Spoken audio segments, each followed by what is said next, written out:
Good evening, and thanks for joining us tonight for the 53rd Annual KBEV Open House Show. We have a great show for you tonight featuring several Beverly staff members and talented students. Although we are unable to show you the campus in person this year, we hope you enjoy the 2021 virtual KBEV Open House Show. Now, to start off the night, we'd like to introduce you to our wonderful staff. Let's send to Jacob with our first interview. Thank you guys for tuning in. My name is Jacob Getty, and I'm joined here today with Mr. Glass. Hey, Mr. Glass, how are you doing today? I'm doing great. How are you? I'm doing well myself. Thank you for asking. So before we start, I'm sure that the viewers would like to know which classes you teach. I'm a math teacher. Right now I'm teaching Algebra 1 and Probability and Statistics. And which grades are those classes directed to?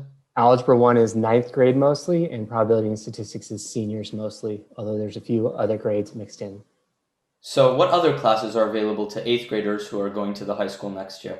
In 9th grade, a typical 9th grader will take Algebra 1, although some 9th graders also take an advanced geometry class if they took Algebra 1 in middle school. Some 9th graders also take the Algebra A class if they want the slower version of Algebra 1. So by skill level, how would it go? Algebra 1 is the typical class. Right. Algebra A is students who want it at a slower pace, and advanced geometry is the kind of honors track. Okay, thank you. So would you say that geometry honors is a big step from middle school math in terms of like rigor? Absolutely. Our advanced geometry class is a big step up in terms of the amount of content it covers and the depth that it goes into and the speed that they go. We also offer a regular geometry class, which is typically for 10th graders.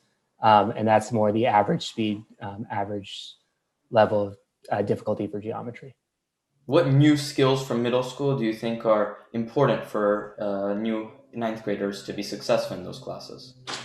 For all classes in math, I think the number one skill is thinking critically and being able to process information and being self-motivated and self-directed. So when questions come up, students are able to know what they do and do not understand and are able to talk to their teachers. All the math teachers at Beverly are amazing at answering questions and want to work with students, but sometimes it's up to the students have to make the decision that they want to get the help that they need. Right, that's important. Can you briefly also summarize the popular paths of math courses that students tend to take? So for example, what would a student that's like the highest achieving? The highest level class we offer in terms of traditional math is Calculus BC. We also offer an AP statistics course. So if you're in advanced geometry in 9th grade, you could take honors algebra 2 as a sophomore, and then honors pre-calculus as a junior, and then go to calculus BC as a senior. There's different branches you can go from there. Typical student would take algebra 1 in 9th grade, geometry in 10th grade, algebra 2 as 11th grader, and then as a senior, they could either take no math or they could take pre-calculus, regular statistics, or AP statistics. Right. Okay. Thank you for that summary. And during COVID-19, have your classes been affected greatly, or is it just going as usual? Absolutely. The classes are affected. I think all of us are impacted by it, both in terms of what's going on in our lives outside of the classroom, as well as the way we can interact with students and work with students. That being said, we as all math teachers have made extreme efforts to do what we can to keep it as close to what it would be during a traditional school year as possible. So we're still giving lots of practice, lots of notes, lots of examples, and lots of opportunities for students to come and get support when they need it. Right, that's great. Okay, Mr. Glass, thank you so much for joining us today. It's been a pleasure. And yes, thank you all for watching. Now we're going to go on to the next segment.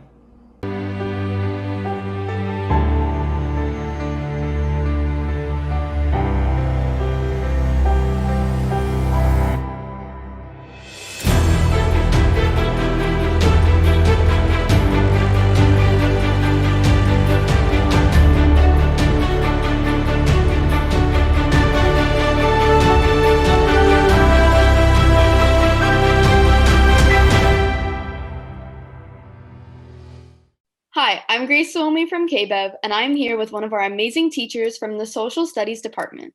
Mr. Van Rossum, would you like to introduce yourself and speak on the Social Studies Department? Sure, I'm happy to. Yeah, I'm Pete Van Rossum. I teach world history, Econ Gov, and AP European history. So, but were there specific questions, Grace? Yeah, there are. Okay, good. So, what social studies class do you teach? What classes are offered in this department at Beverly? And which ones are required to take for the freshmen? Okay, yeah, pretty good list there. So, as I said, I teach world history to 10th graders. I teach AP Euro primarily to 10th graders, Econ Gov to 12th graders. And backing up, the courses you have to take, generally most kids in 10th grade are going to take world history, 11th grade US history, and then 12th grade, of course, Econ Gov. We do have electives. There's AP classes, for example, that overlap for the US history portion. There's AP US and there's AP Gov. We also, this year, we've added a couple of things. There's human geography, and there is psychology, AP Psych, as well as a regular level psychology class. So we're getting a little more diversified. So more things on offer, which I think is a positive thing. That's great. So what do you think a freshman should know going into a high school level of social studies class opposed to a middle school class? I think, well, I have a son in middle school, and I think they're already learning, the importance of writing, of making sure, you support basic ideas with facts. So I think that's a continuation of that trend that they're going to see become more and more significant as they get older. They have to be able to form an argument. I know the DBQs, which kids aren't generally too happy about, that's another skill that continues to be developed. So if they're working on those things, reading comprehension, writing ability, the ability to understand an argument, making an argument, defending an argument, that's probably because of the nature of social studies, the most important thing for them to do, I think. Yeah, I completely agree. That's good information. So what does a curriculum look like in a high school environment? You mean in terms of what we study? Yeah. Well, I can speak for what I teach. World history is what you call quote unquote modern history, and modern going all the way back to the Renaissance. So for a lot of people, that's not very modern. But what you're learning in world history is basically the West, how kind of the institutions developed the world we live in, like democracy, capitalism, social changes, those kinds of things, human rights, individualism. So it's really kind of watching, where we are today and how it developed over time, and in terms of how our society and our institutions operate. U.S. history, regular U.S., I think, picks up primarily after the Civil War. That's where they really hit their stride, although of course they do review before that, because in middle school, those of you middle schoolers out there, in 8th grade, you guys are studying up to the Civil War. So that would be that side. And then Econ Gov, you're going to do, when you're a senior, a semester of each. So there's the semester of government, which I just taught last semester, which was awesome. That's my first year of teaching it, actually, because we had a lot to talk about. And then we transitioned to econ. So they learn the basics of economic systems and making choices. Really, it falls in social studies because it's really a class about making choices. And lastly, what is your favorite unit to teach, and what do you think is a unit that most students really enjoy learning? Well, I know every kid, they want to learn, not every kid, I'm generalizing here, but if I ask the typical kid coming into my world history class, hey, here's what we're going to study, what are you looking forward to? It's going to be World War II, because it's bigger than life. You have true examples of good versus evil. It's kind of like Star Wars, really, in a lot of ways. And I think this pivotal conflict that involves so many people, and the largest conflict in human history. So for obvious reasons, the funny thing is, when I was a kid, I think I might have talked to you about this in our class, Grace, actually. I was the same had the same mentality. As a teacher, it's kind of shifted. If it's a conflict, I like teaching World War I just because it's different. It's not as well known, and it's the whole, just the issues behind it are you can get into it a little bit more because it's not so easily a sense of good versus evil.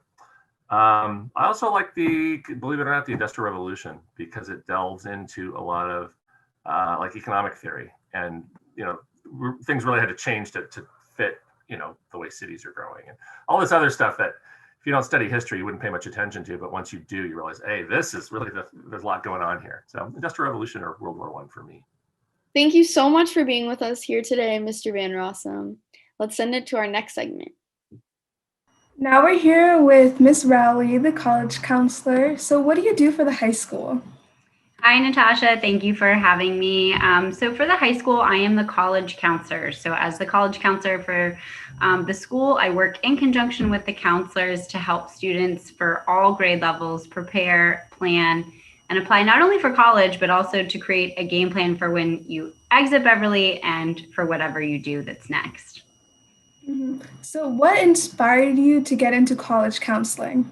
That's a really great question. So I've always been in the field of education, but I decided to go back and get my master's in educational counseling, and then really found that the college piece and just figuring out what to do after high school was just a really small component, and not really something that was brought up when I went to high school. So I felt a little bit lost, and the idea of being able to help students find a university and a path that really makes sense for them appealed to me, because I feel like I just, went to college, graduated, and I didn't necessarily have a conversation about the type of institution that would make sense for me. And I think that it really makes a massive difference. So just to be able to spend more time teaching students about the different options that are accessible when it can feel so limited, it's one of my favorite things to do. Yeah. So how can students tell if going to college is the right path for them? I love this question because automatically, especially when students see me, they automatically think, okay, college, 4 years, she's scary, this is scary, right? It's a very overwhelming process. And first and foremost, I'm an advocate for really helping students find out the best path for them. So whether that is attending a community college and transferring, attending a technical school, for example, or going to a 4-year institution, and then also not just a 4-year school, but figuring out what type of 4-year school, large school, small school, out of state, maybe even an international. It's really important to kind of do that self-exploration early on and really figure out, like, what are your strengths, what are your interests, and how do you apply that? And so that's going to be really different for every single student. So our goal, and what's nice about Beverly, is that all students really are prepared to be eligible for a 4-year college. They have access to that. So it's an option. That door is open. I'm a big proponent of keeping as many doors open and then really researching and finding the best option. So as students go throughout high school, from freshman year on, you really do have a lot of time in exploring your interests, exploring your academic strengths, learning about different careers, learning about different colleges, so that really by the time you get to fall semester of your senior year, you're really confident, okay, I'm going to apply to these 4-year colleges, or I found this really cool art school or hospitality school. I know where I want to go. I know what I want to do. So it's really kind of doing the work early on and going from there. Yeah, it's very helpful to know too. Good. Yeah. So for incoming 9th graders, why is visiting the college center important? Another great question. The College Center probably feels like a place that you shouldn't go to or step into until you're a senior applying to college. And while that is a very big resource and support for students actually completing the application process, it can be a huge benefit early on to come in and reach out to us, even as freshman year. So we'll host college fairs and just a lot of events that are geared towards the exploration piece. So again, if you're a freshman coming in, you do have the beauty of time of being able to go through and figure out what is the difference between a UC school or a private school, and also just how does this admission process work so that you're really getting to use that time over the next 4 years. I've had students come in really early on, freshman, sophomore year, and just ask questions along the way. And what's nice is it doesn't feel as rushed or hasty or stressed as if you're, a senior walking in and you don't really know where you're applying, and time is of the essence, and you get really stressed out about that. So getting to know our office and the resources early on is one of the best things you can do to prepare for college. And so when a student is picking out a college, what do you think are important factors to consider and find in colleges? Yeah, when applying to colleges, it's important to remember there are thousands. There's literally over 3,000 universities and colleges nationwide. There's international schools. And the beauty of college is that you get to really pick an institution that fits your learning style, your social preferences, the campus community and environment. Like, no one's telling you what to do. So you get to choose the type of institution that's going to help you thrive. A lot of times when students apply to college, you know, we have an idea of schools that we've heard of, maybe our parents or our aunt or our neighbor or an older sibling, you know, applied to schools. So we all know very similar schools that we're aware of, but that doesn't mean that that's a school that maybe you would necessarily like. So in terms of finding the best fit for college, I kind of like to very briefly look at like 3 different categories. So academics, maybe what you're interested in, what you want to major in, social aspect. So like the student body, religious organizations, clubs, how big, how small, and then the campus environment. So the type of scenery around campus. Do you want to be in a city or kind of do something completely different than what's around Beverly? And so kind of going through all of those different factors and narrowing down a list of schools that have those factors. Yeah, and of course there are options like not to go straight to college after you finish high school, like the gap year. So would you recommend that students take a gap year or go straight to college? Yeah, and it kind of goes back to your previous question of is a 4-year college great for everyone, or is a gap year great for everyone? And again, I always go back to it's going to be different for every single student. So it's really important to remember especially as a freshman, when you're starting to see plans that seniors or older students are making, that may not necessarily be the best plan for you. Gap years are really cool because it allows you to take a year off between high school and college and usually do something exploratory, something experiential. Maybe you work on a project. You're not attending college classes, for example, but you might be traveling or doing a surgery or doing like a service project or doing like a job shadow or an internship or something. So what you can actually do is actually apply to colleges, and some colleges will hold your spot to go off and do your gap year and come back. And a lot of students who do that find a lot of self-confidence during that gap year. They have a clear idea of what they want to major in, what their career choices are. So there's certainly benefits to a gap year. And again, it's really kind of figuring out, is that something that I want to do, and being really clear about what's my plan? Does that make sense for me? And again, early on, just exploring all those options. Like, you're not committing to anything in your freshman year. So look at a gap year program, see what students have done before, and see if it, something sparks your interest. Yeah, and like if students want to come and talk to you more about it, to get more information, they could come see you or like schedule a Zoom. And for our last question, it's what do you recommend to do to have a smooth transition from high school to college? That's a great question, especially because a lot of emphasis is getting into college, and then we're like, yay, you got in, bye. And that's not necessarily the case. So transitioning into college is really preparing to be independent and to start to build your life on your own terms. And a lot of times that for the first time is really managing a schedule that's different than the traditional one that you've had in high school. It's starting to build healthy habits, like managing your sleep, and then preparing for the type of resources that are on a college campus. So once you get to college, like, are you aware of the counseling services that are on the campus? What's in the local community? Do you have like healthy foods and things you have access to? So kind of preparing for that transition. And then also reaching out. We have a lot of students at similar campuses across the nation and some international. So checking to see if there's any Beverly alumni already on that college campus that you might want to get like a peer mentor, or hey, heads up, like, how is the University of San Francisco? How did you like it? Are the classes hard? What types of professors did you like? So just connecting with other students before you go to start to build that community so you don't have the fear of going and you're by yourself, essentially. Yeah, thank you so much for answering these questions. It was very nice and informational. You are welcome. And if you guys have any other questions, please don't hesitate to reach out. You can visit our College Center website online or send us an email. I'd like to welcome all Normans, past, present, and future, to join us on a virtual tour of Beverly Hills High School. My name is Mark Mead. I'm the principal of the high school, And with circumstances as they are, we're unable to show off our campus to new students, former students, and to our community. So we'd like to take you on a virtual tour starting right here in the Science and Technology Center.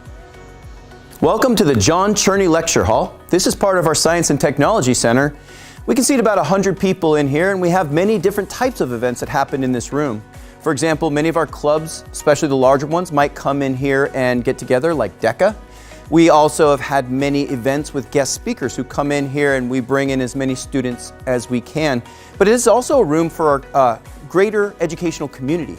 For example, our Interact Club will bring in candidates who are running for city council, and they will ask forum questions in a style where students can engage with those candidates. We even have our board meetings in here twice a month where stakeholders can come in, interact with the board, and also with members of our educational community. So a lot of exciting events do happen here in the John Cherney Lecture Hall, and more on the Science and Technology Center coming up. Thank you for continuing our tour of Beverly Hills High School. This is the Science and Technology Center, floor 2. As you can see, it has bright hallways, some excellent seating here near these windows. Many times at lunch, you'll see students sitting here eating, also out there. We also have math and science classes mainly spread out throughout this building. Our science classes are state-of-the-art. They have working sinks, Bunsen burner extensions, eye wash centers, lab stations, everything you would need for a lab class. We also have math classes spread throughout the building. One of the things that is nice, not just in this building, but in all the buildings, is we have Wi-Fi throughout. All students are one-to-one with their computers. So this is a really exciting place to discover math and science.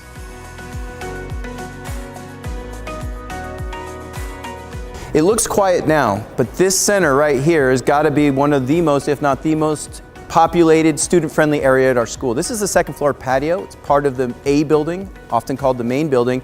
And here we have a lot of important things for student life. In front of me, there's the ASB room, and they often have pep rallies, events of various kinds right here. Behind me, we have our student library, where students have library tutoring. They have an opportunity to print, find books, get support, all kinds of things right here. So this is a really highly trafficked, exciting place in our school. And we're going to continue from here just up the stairs to the third floor patio, which actually looks down on this area when events are happening, and see a little bit more. So here we are on the third floor patio area, and we're in fact inside of our cafeteria. This cafeteria, first of all, the food's amazing. If you haven't tried it, I particularly love the nachos. We can seat 350 kids in here, and we actually have events in here. We do our freshman link crew event, where as many as 200 or 300 students come in to get to know the school, get to know each other. Right out here we have our third floor patio seating, where we can seat at least another 150 students out in the sun, where they can look down at the second floor patio where events may or may not be happening.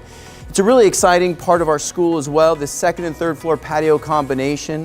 When we come back to school, you'll find that this is really the heart of our school, and certainly the heart of our lunch activities.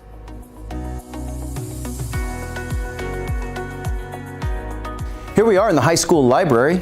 As you can imagine, there are thousands of books to choose from, different genres, fiction, nonfiction, whatever you might need. We have reference material as well. Also in the library, we have incredible databases that are funded by Beverly Hills Education Foundation.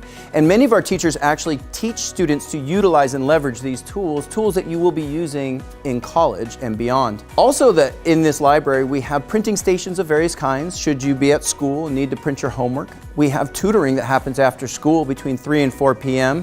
from certificated staff members and from students. Actually, even in this time, that tutoring is continuing virtually. So if you need it, please look into that. So all in all, this is a really exciting place for education. We have even library projects. For example, our 9th grade students regularly do a library project where they learn how to research, look for credibility, reliability in articles, and using the databases as well. So here is our Beverly Hills Library. Hello and welcome to our next stop on our tour. My name is Drew Stewart. I'm an assistant principal here at the high school, and I'm in charge of operations and student activities, among other things. Speaking of student activities, we are here at one of the major hubs of our campus in the KBEV Media Center. KBEV and our students that work tirelessly with this program broadcast along with Spectrum throughout the city of Beverly Hills many events that happen on campus, including sporting events, guest speakers, guest lectures, club activities, and everything in between. And this really and truly is always humming and one of the bright spots on our campus.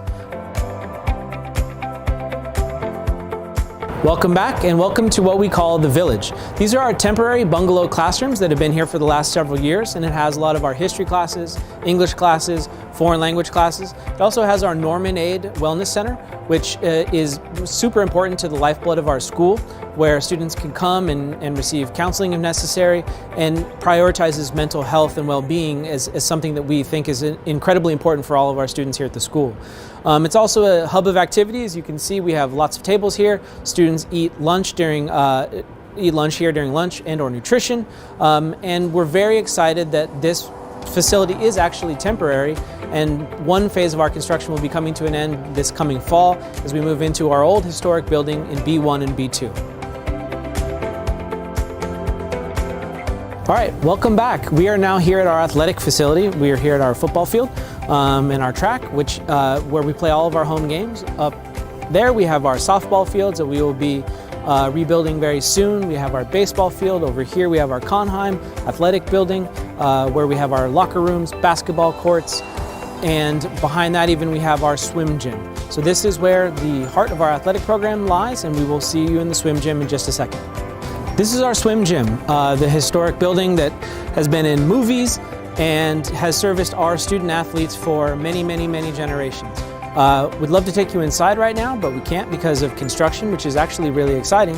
And the next time that we're on campus, the first time that you're on campus, you're going to be able to go in and see our beautiful refurbished historic building where our basketball teams, volleyball teams, swim, water polo, and myriad other sports compete. We also see tons of student activities like pep rallies, ASB events like Junior Senior Night and Color Wars, and many other things that have happened throughout the years here while our students and our student athletes have competed and come together to have fun. Thank you so much for joining us today on our virtual tour of Beverly Hills High School, and thank you to KBEV for putting this together. We look very much forward to meeting you in person.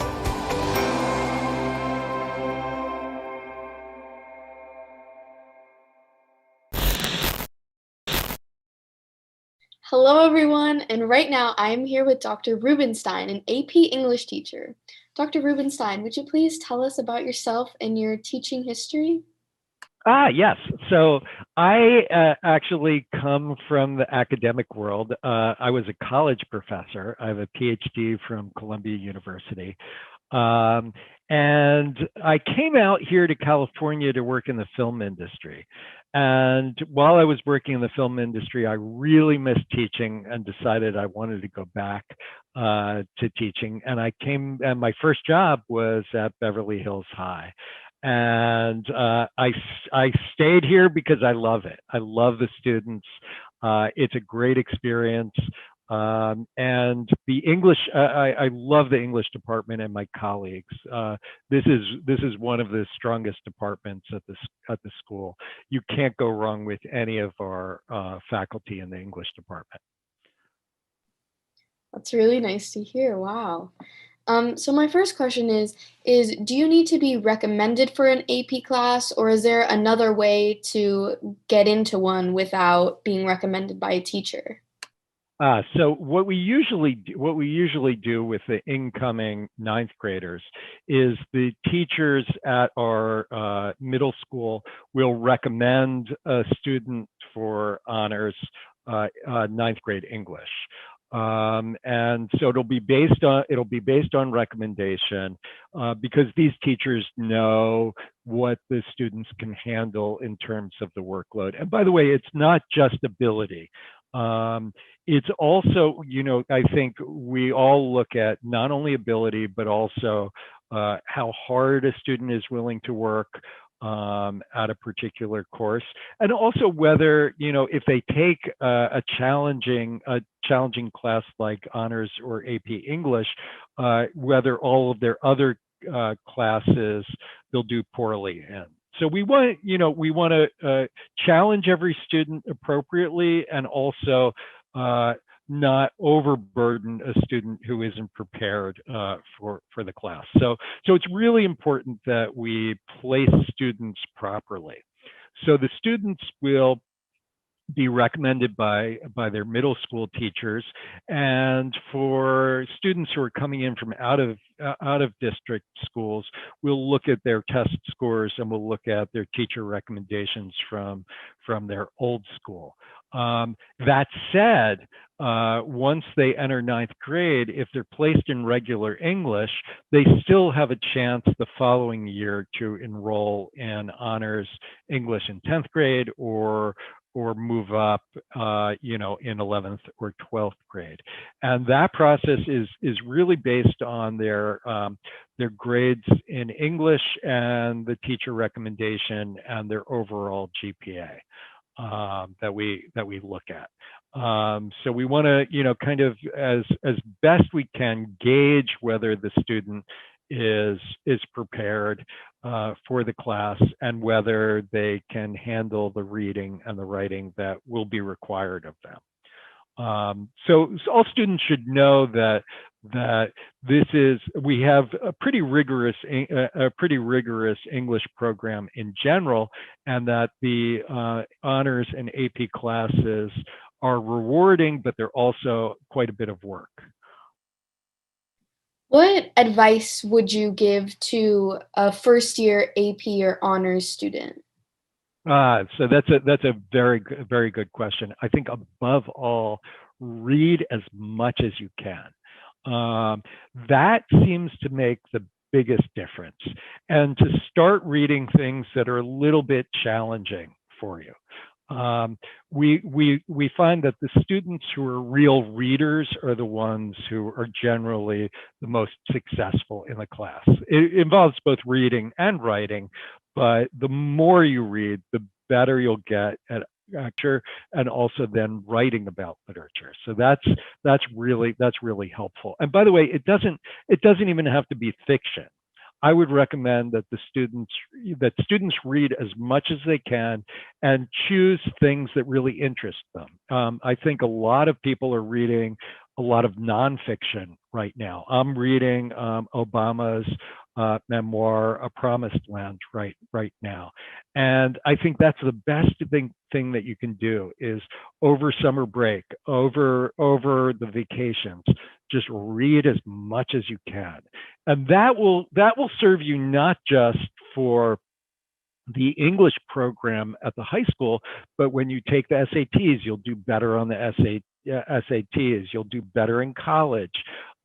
It will help you with the reading for your other classes.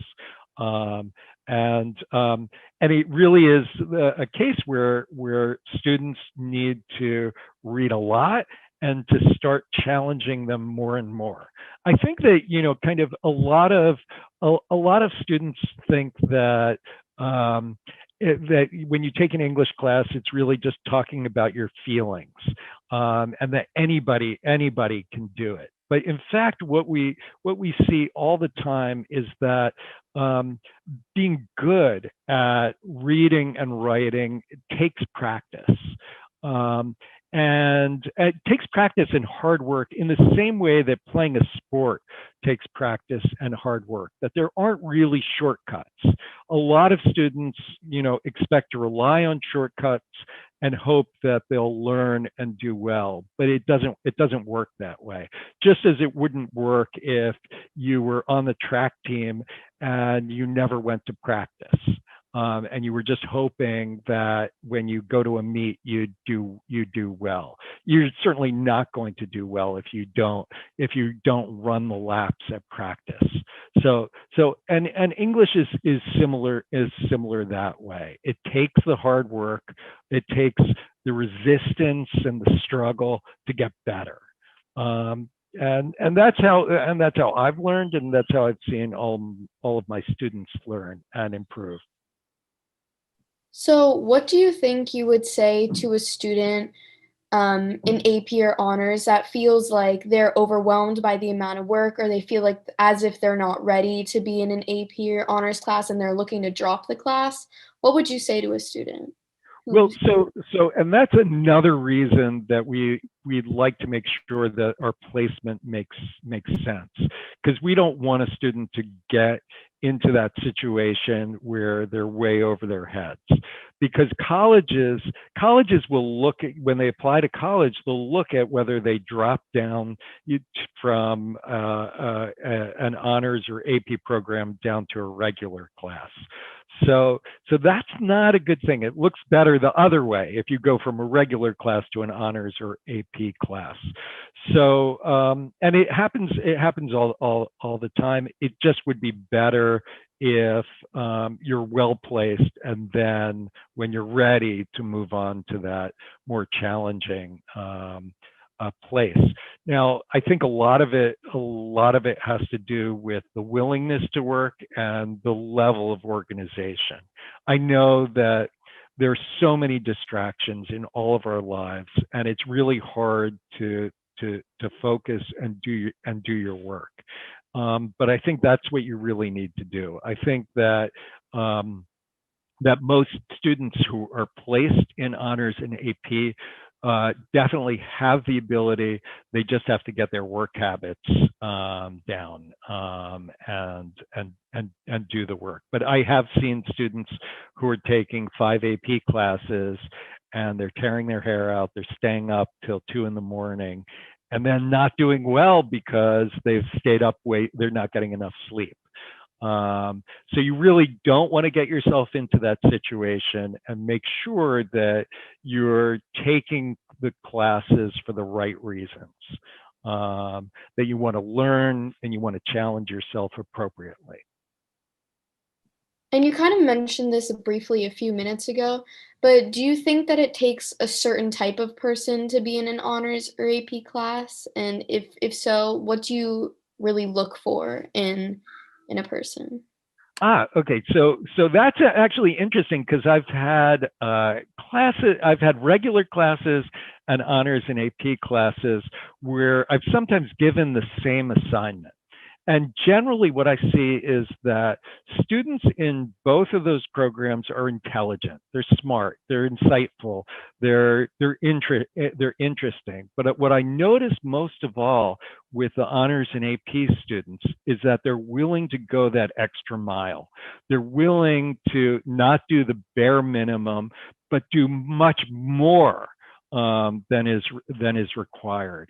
You know, I've seen students in honors and AP who go to elaborate lengths with presentations, and they do great jobs because they get passionate about the subject and they're willing to put in that work.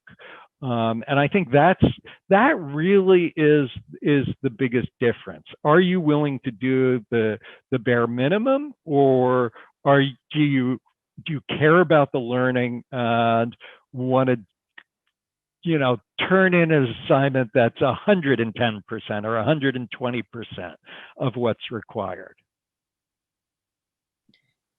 So what do you think makes the AP and honors program at Beverly so special?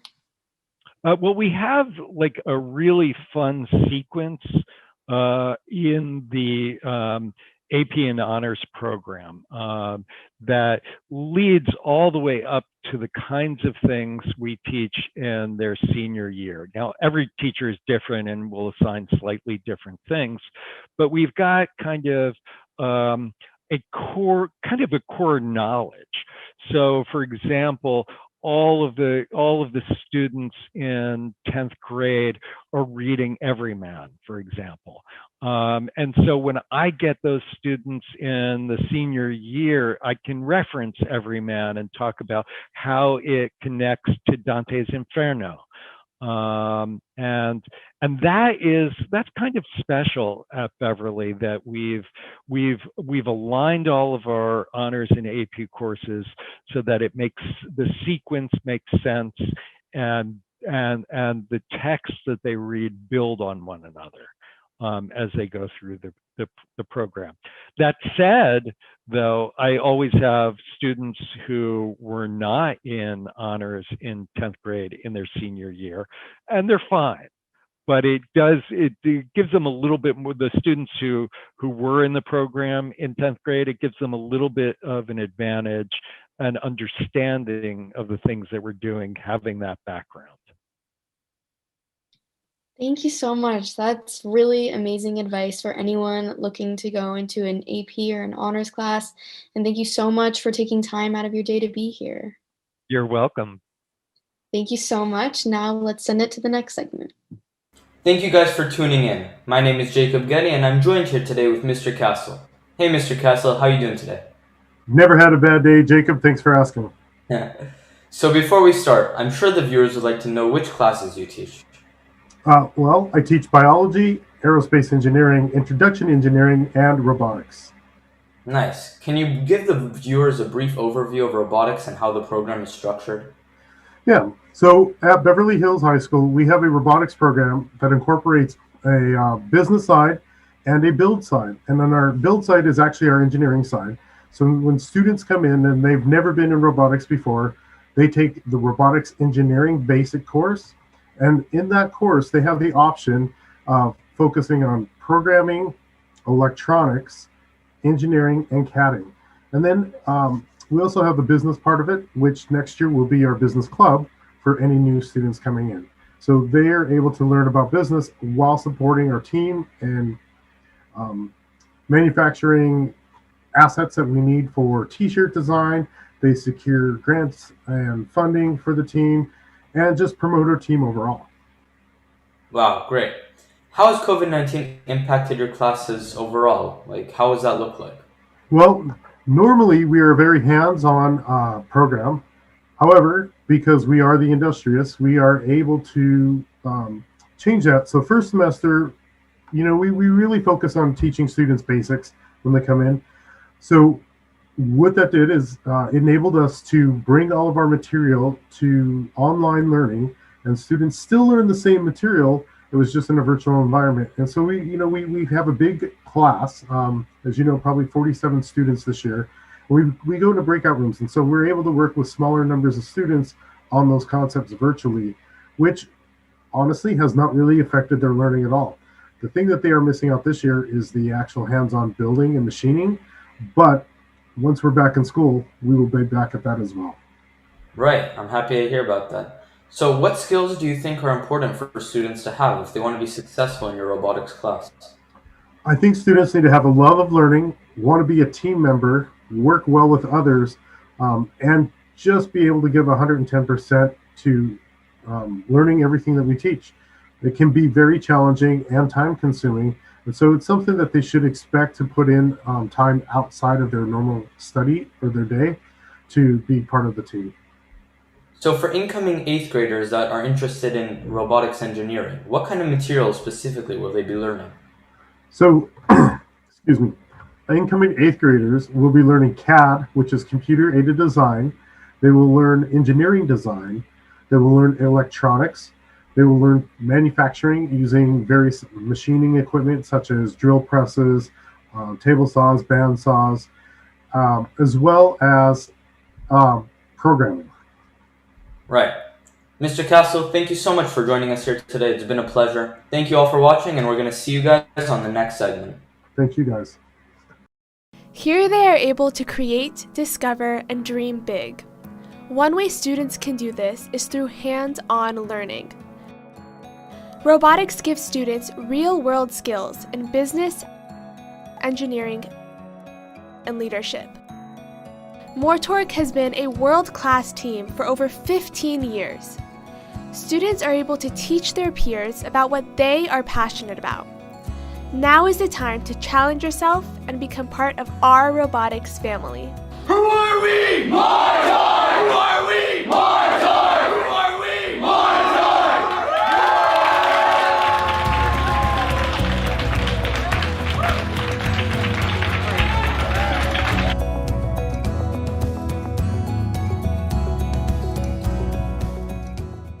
Hello, everyone, and right now we are joined by Dr. Breggy, Superintendent of Schools in our school district. Dr. Breggy, thank you for joining us today. Great. Thank you so much for having me, Grace. I really appreciate this opportunity. As you indicated, I'm Dr. Breggy, Superintendent of Beverly Hills Unified School District. And I've been in the school district for 4 years. Before this position, I was a superintendent in 2 other school districts.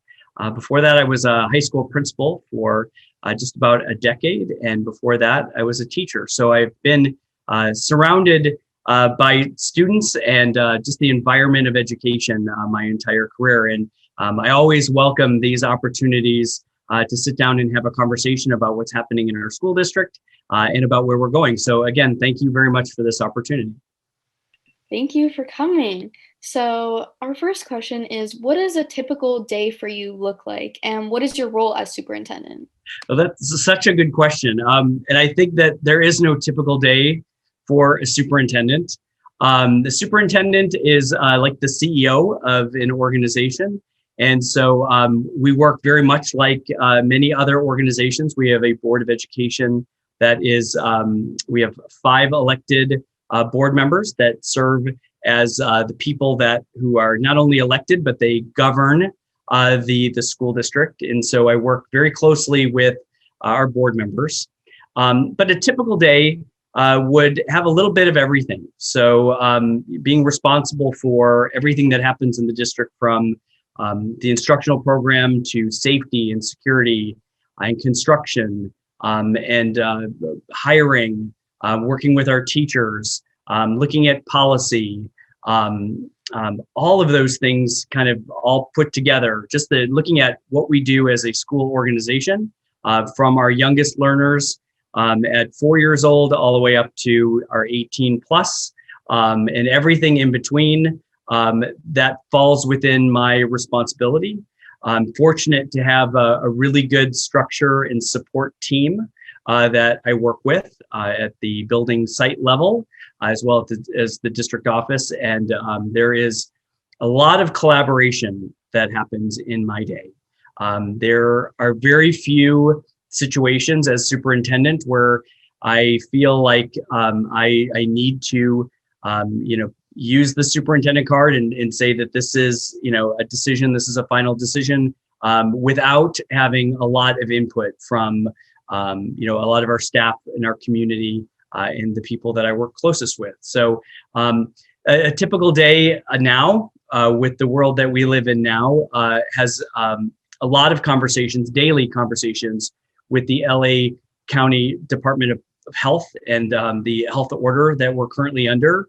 And so a lot of my day is spent working with staff from this department as we are still building on a lot of the order that's in place when it comes to not only how we're going to be returning students and staff back to a reopening plan, but also other measures like today, for example, has been a day where I've had a lot of meetings about vaccinations and when will vaccinations be available for the 1B tier for our educators. And so no day is exactly the same, but I can tell you that each day has just a bit of a mix of everything from the safety portion, certainly now COVID-19 and those, the health order and precautions that we have, to working and having meetings with students. And also then meeting with staff. So it's a little bit of everything, which really keeps it fresh and keeps me really connected to what's happening in our school district. So no real typical day. Today has been a day of Zoom meetings since 8 o'clock. And I try to, I do come to work every day I'm physically present in our schools so that we have enough staff that are here getting prepared for when that return does happen. So it's not just the office job, it's a lot of being out and available and seeing what's going on in our school district with our 4 schools. And then we have 1 school also that's being, that's fully in construction, and that's El Rodeo. So all of those things and everything in between. Thank you. So how does the high school and the district office collaborate to ensure student success? So in a lot of different ways. I think that we do a really good job of working, not only the leadership team that's happening here at the district and the cabinet team, but also the leadership with Mr. Mead and his team we do a lot of collaboration. We meet every day over a variety of things. And it's really a great synergy when you can bring, district leaders and have conversations with our site level leadership, because our site level leadership always brings in what's happening with ASB, and they bring in the student portion. The site level leadership is the group that's meeting directly with staff. You have your district team, my team here, that we meet with our Board of Education. So it's a really good kind of middle where we're able to bring this leadership team, not only from our governing body and our Board of Education, but also, our students and our staff, and then our site level leadership. That's a great team working together in a variety of ways. And as I mentioned, it's not a one way, or it's not a one size fits all type model. There are times when, I might meet with the site level leadership about a student issue, or they may ask to meet with us. So it's not a one way situation. A lot of what we do is up for discussion and collaboration. And I'm a big fan of beating up ideas and projects as we go forward, because they seem to come out better at the end. I feel like we've got experts in so many different areas, and when you put them together and you have people that are willing to listen and really try to understand another perspective or point of view, that's where you see growth. And so that's where I see the success happening and for students and for staff at the high school, occurring kind of in those settings.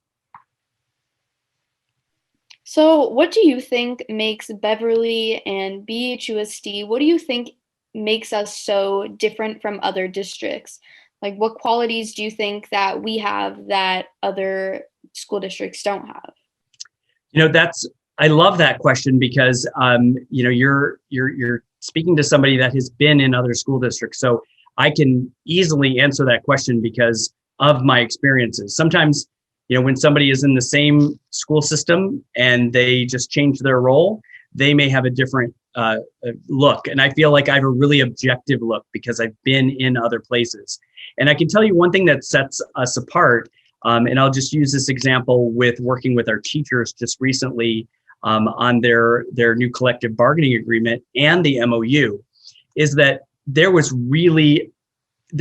such compromise in our discussions, and really people putting themselves in other people's shoes. I mean, it's really easy to think what somebody else is doing. And we've had really good conversations, and this is very unlike a lot of places that I've been, that people really did take under consideration what it's like to be in this role as a teacher, or what does this feel like to be a student in this situation. And that's very unique here, because that doesn't happen very often. But I feel like we've come a long way in the last several years, where when I first came into the district, it didn't feel so much like that. And that's changed over time. And, with the last contract that was just signed and approved, and also our MOU for distance and virtual teaching, I feel like that's a good product of that represents that collaboration piece. So I think that's very unique. I think the other thing that's really unique is the size district that we have, because we really have a small town approach to our work, which I think is really beneficial. I've been in larger districts, and when you are in larger districts, you have administrative teams that are as big as an army. And you really kind of lose that sense of self as a leader, but you also lose that sense of purpose and direction the bigger you are. I mean, if you look at just our neighbor being in LAUSD, that's a really difficult place to be to get anything to move forward. Here, we actually know people's names. We actually can sit down and speak with somebody that we've built a relationship with. And I think the most important thing that's unique about us is that we are a business of relationships. And it's whether it's teachers and students and staff, administration and teachers, and just being part of a greater community. We have that here. We have that sense of personalization that is sometimes often missing in organizations that are just too big, and they're making decisions without really knowing the people who are there and who the decisions of really who are impacted the most. And that's unique for us to be in this situation with this group of people in a smaller school district. So how are we handling distance learning and cleaning the campus? And what kind of special measures are we taking to ensure that everyone, whether it be students or staff, is safe? So, this is kind of an ongoing, it's very developmental as far as the answer to that question, because where we are now is certainly different. This approach that we are taking now is different from what we plan to be when cases of COVID-19 are starting to go down and people are starting to return to our schools. When that happens, that's different because there's more people on campus. Right now, we have very limited amount of people on campus. The public health order has specifically stated that we ensure that we have a small number of people that are reporting to work because of the high number of cases. So, we certainly have our custodial staff who have all been trained. Our administrators have been trained as well on the products that we're using for sanitizing, cleaning, and disinfecting. And so that's a different schedule that we have now versus when we do have more students and staff that are back. We do have our schools that are open, teachers that do want to come in and have their virtual teaching being conducted inside the classroom. We welcome that. That's an option for our staff who feel the need to do so. And that's, we have our cleaning that's different around. So we know when staff come in, and there's health screenings that are being done every day for anybody that comes in our campus, including myself.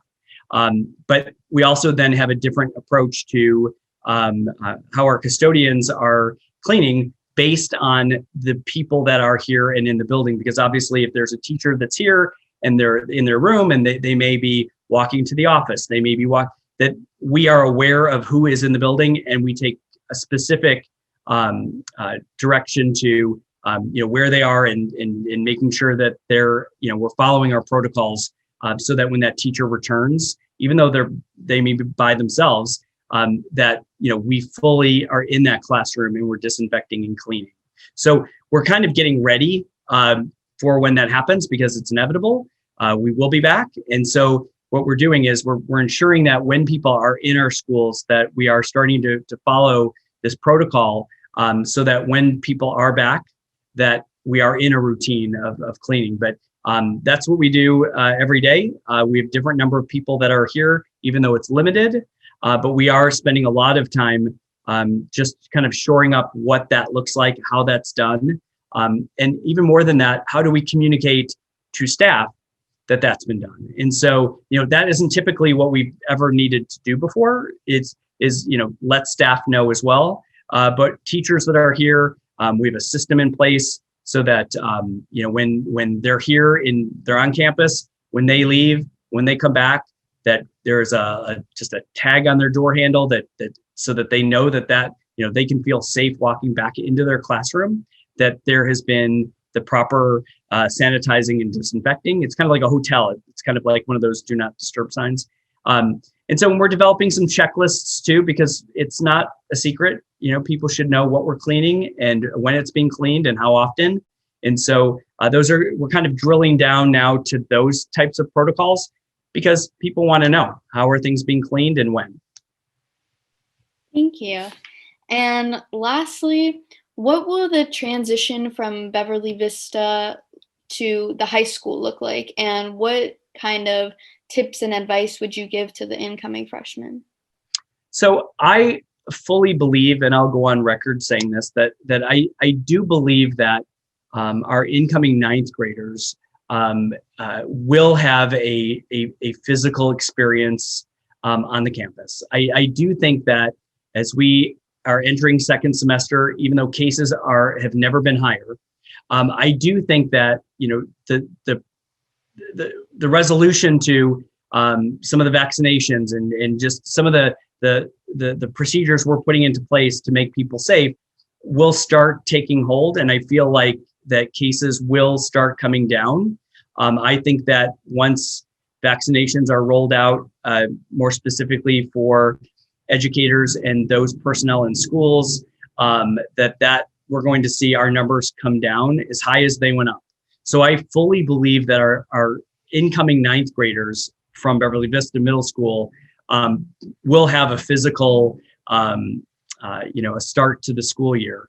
I think that, again, it's hard to say right now, but I believe that, the second semester towards the end, I think that we're going to start to see these numbers shift. But for those specific students, I believe that they will have a start on the BHHS physical campus.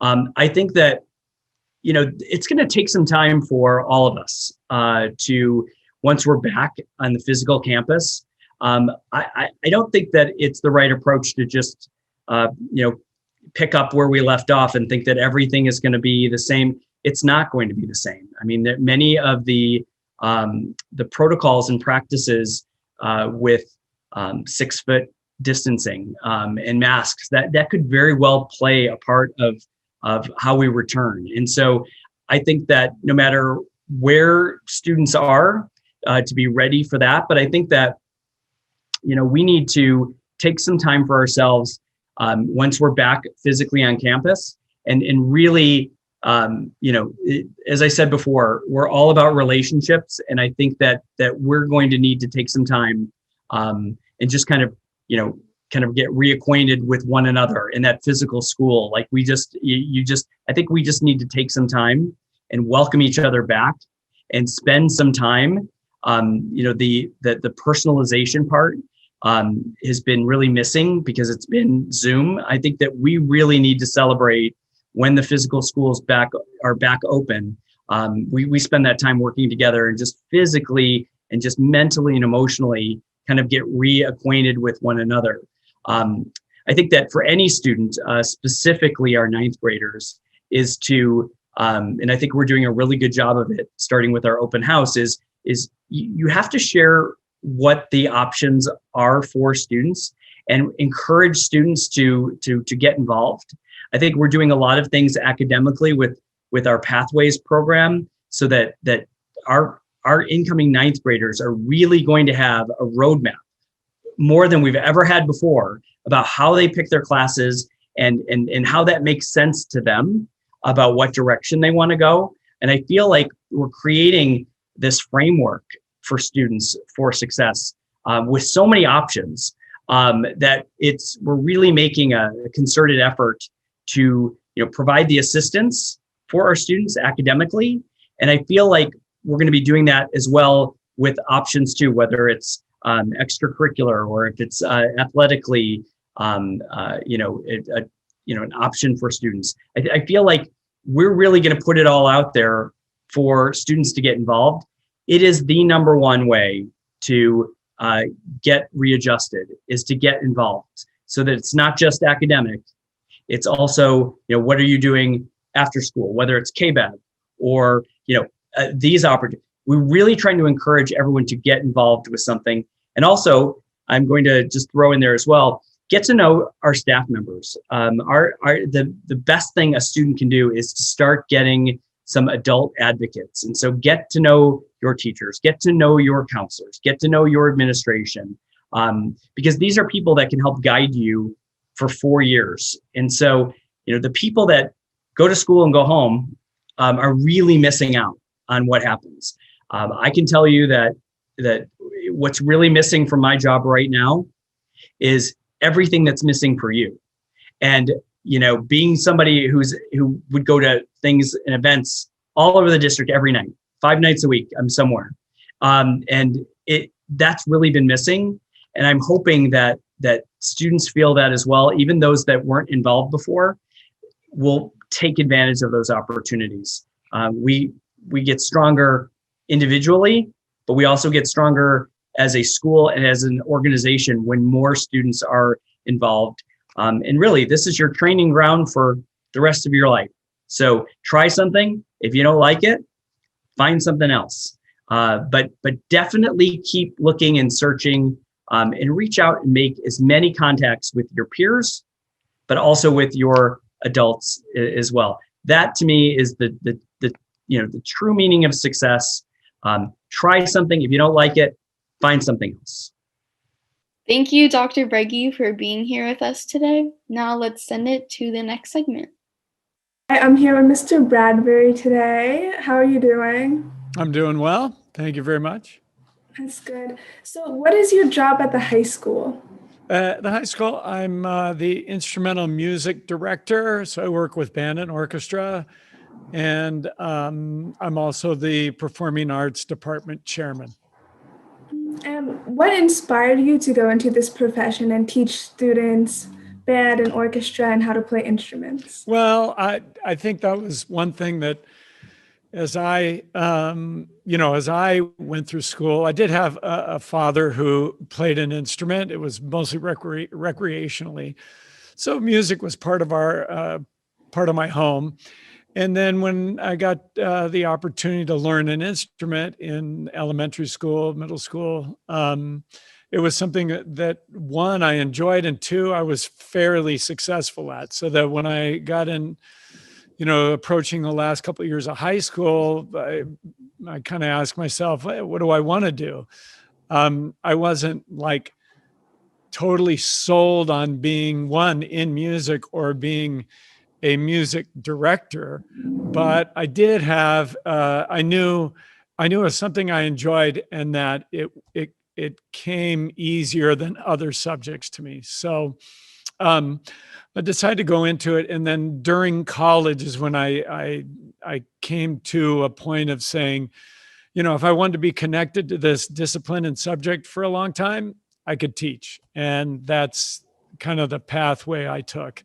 And I enjoyed the training, and the career has been a fulfilling part of my life. Yeah, it sounds good to grow up in a household and be passionate about it and continue to do it for the rest of your life. So for the incoming students that want to get involved with band or orchestra or that are new to playing instruments, what classes do you recommend they take, or what should they do?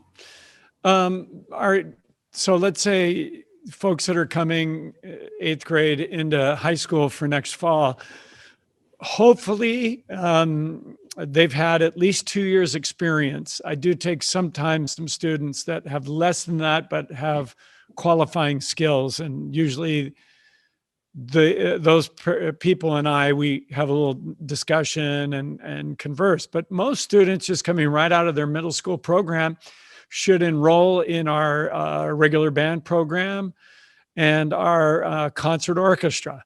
Occasionally there are advanced kids that may be able to audition and be placed in our advanced ensembles, but that's very rare as far as incoming freshmen.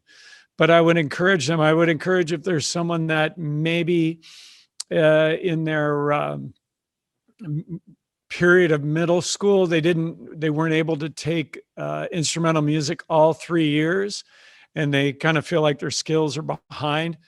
I would encourage them in the spring and summer preceding entering into the instrumental music program to take some private lessons and kind of get their skills brushed up so they're ready to join in and not miss a beat, so to speak, as we start in the fall. And through your music programs, are students given opportunities to perform outside of the classroom? Definitely. Obviously, COVID has limited us for that. But typically in the fall, we're involved with the football schedule. So we're performing on campus. We're going to away games. We typically try and do 2 parades annually.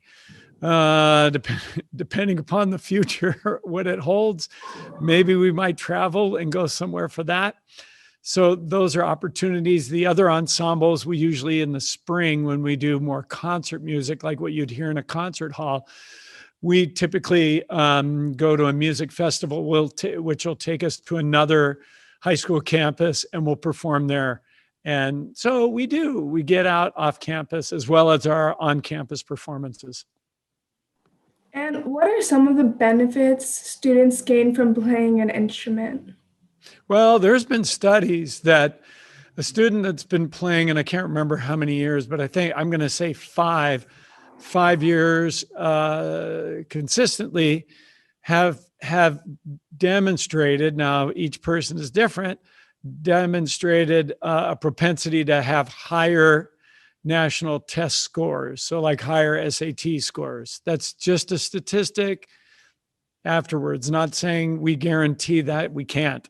But at any rate, there has been definitely a connection. But for just for the sheer enjoyment, I think all of us grow up with an appreciation of music from various aspects, but to actually be involved in it is something really special. When you're sitting there, you're playing as part of an ensemble, you're all working together in real time, that there's a really special experience and a special level of growth. I would say it differs from sports, though I'm an avid fan of sports, because sports has the starting lineup and some people might not get in and might not get to play a lot.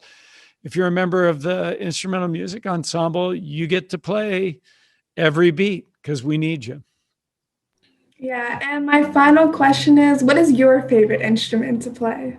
Well, my favorite instrument to play, my major instrument coming from college was tuba. I played it in high school and through college. And so that comes easy, but I definitely, there's instruments that I really appreciate. I love the sound of the French horn. I love the sound of the cello. I love the sound of the viola. I love electric guitar. I have a lot of favorites, but my main instrument is the tuba.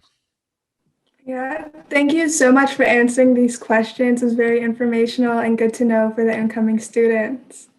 Great. Look forward to meeting them. Do you think you live life to the fullest? Do you think you live life to the fullest?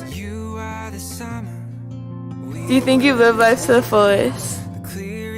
Do you have any regrets? Do you think you live life to the fullest? Yeah. Probably yes. Yes, I do. I guess. Yeah. Yeah, I think I have. Why? I don't know. I've kind of just been living life, I don't know. I kind of just enjoy everything. Because I go with the flow and I do whatever I want. I'm a maverick. Well, I like going out and enjoying things, and I always make sure to make the most of every experience. Why? I don't know, just having a lot of fun, I guess, and just do whatever. I think I have not lived life to the fullest. I haven't done a lot of stuff yet. Not yet, no. No. Why? Because I don't always look at the bright side, and I take things for granted. Because I don't do all the things that I want to be doing, and I stay home in my bed. Do you have any regrets? No. No, but I just haven't really lived life fully yet. But there's some things that I regret, but mostly there's nothing big I regret. Do you have any regrets? No. Nope. Yes. No. Do you think you live life to the fullest? No. Yeah. Why? I'm very lazy. Because I don't care what others think. Yeah. Because I don't, I don't know, I just do things I want to do if they make me happy. Yes, I'm Why? thankful for everything, because everything happens for a reason. And do you have any regrets? No, everything happens for a reason, I guess. Do you think you live life to the fullest? No. Why? I really think I didn't, because coronavirus, I'm gonna die. Because I'm an introvert. Yeah. Why? I don't know. Do you have any regrets? No. Yeah. No, that's just a waste of time. Do you think you've lived life to the fullest yet? No. Why? Why? I think there's still a lot more for me to do. I mean, there's college and there's so much out there to discover, try, and explore. So every day is a new day, so why not? Because I feel like I haven't traveled the world and experienced everything. Do you think you've lived life to the fullest yet? No. Heck no. Why? Because I'm still young. Like, I feel like when you're like old, you've lived your life to the fullest. Unless I go like skydiving. Do you think you've lived life to the fullest yet? Not yet, but getting there. Why? I didn't get to do everything I wanted to Money. I'm still young. I have so much to do. Do you have any regrets? No, not really. Everyone has regrets, right? Yeah. Yes. No. I can't say that on camera. Do you think you've lived life to the fullest? No. Definitely. Why? Why? I just haven't done as much as I want to yet. I'm stuck in high school. I don't think so. Why? Because I haven't taken a lot of opportunities that I could have taken. Not yet. I tried it. Why? Because I think it's important because I could die any day. Because I'm still young. Do you have any regrets? Yeah. Yeah, of course. Everybody has regrets. Yeah. I try not to because I feel like that's not really living up to it. I want to be in this episode. Sarah's recording me without my. Do you think? Okay, come here. Yeah. Do you think you've lived life to the fullest yet? Do you think you've lived life to the fullest yet? Do you have any regrets? Of course. Why do you have any regrets? I got away with it, but it haunts me to this very day. No. Shut up, you have so many regrets in life. I just said no. Wait, why do you think you've lived? Oh wait, yeah. Why do you think you've lived life to the fullest? I think I haven't. Oh, do you think you've lived life to the fullest? Let me know. If you want one. How many regrets? Yes.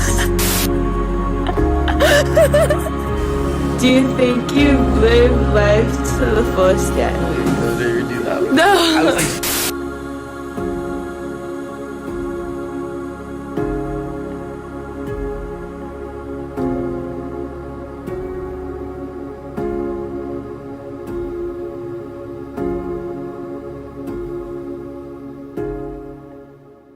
Thank you guys for tuning in. My name is Jacob Getty, and I'm joined here today with Mr. Fetterman. Mr. Fetterman, how are you doing today?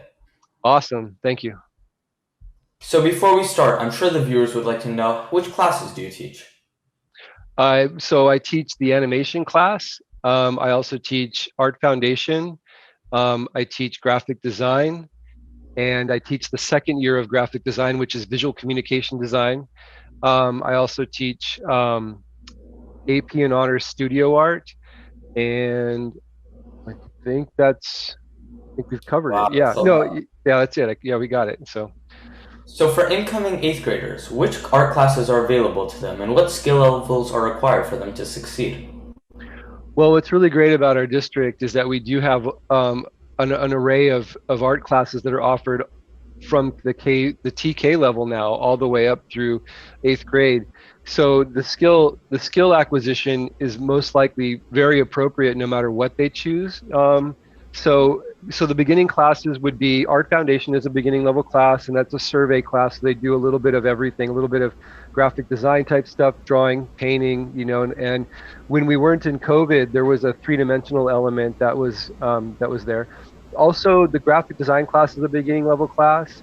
Animation is a beginning level class, and it's nice if you have drawing skill with animation, but it's not absolutely essential, because the way that it's taught is that there's some basic skills, but it doesn't rely only on that. It relies mostly on story, and we do traditional animation as well as using the computer for that, but it's really great for beginning level kids who are maybe worried about drawing. We also have beginning ceramics, we have beginning photo, we have beginning architecture, and so all of those classes are totally available to the students to take, and it's quite an array. It's really, and then they can do a second year of whatever, and then by the time they are like a junior or a senior, they can also do one of our honors AP programs, and I really encourage kids to do that, because with the way the state of California has removed the requirement for their universities for the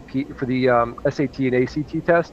I think a lot of colleges are going to be looking to see what it is that students really get involved in and what they do that's uniquely them, and their creativity is clearly their biggest asset. So.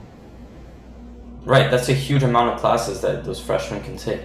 Yeah. Has COVID-19 impacted your classes in any way, and what does that look like? Well, I think the biggest issue for teachers in general is that there's a lot of incidental things that you can't do through a computer screen and a video camera, like walking around the room and observing what the kids are doing. And, that's just happening all the time, it's not, there's no formal record keeping necessary. We actually visually see what kids are or are not doing, who's having difficulty. All these mental notes that we make in our head are things that we now have to have some sort of like feedback submission and then resubmission with like Google Doc or whatever it might be that the teacher's choosing to do a check-in with progress. So that's the difficult part. I think that also the incidental issue is that we don't see each other, and there's no opportunity like there used to be for us to see the kids in the hall and go, hey, how's it going? Oh, by the way, we should remember to do this, or come by and see me. We can talk really quick about whatever we got to talk about. That kind of stuff is just not available, and it's very difficult to have that sort of person-to-person feel.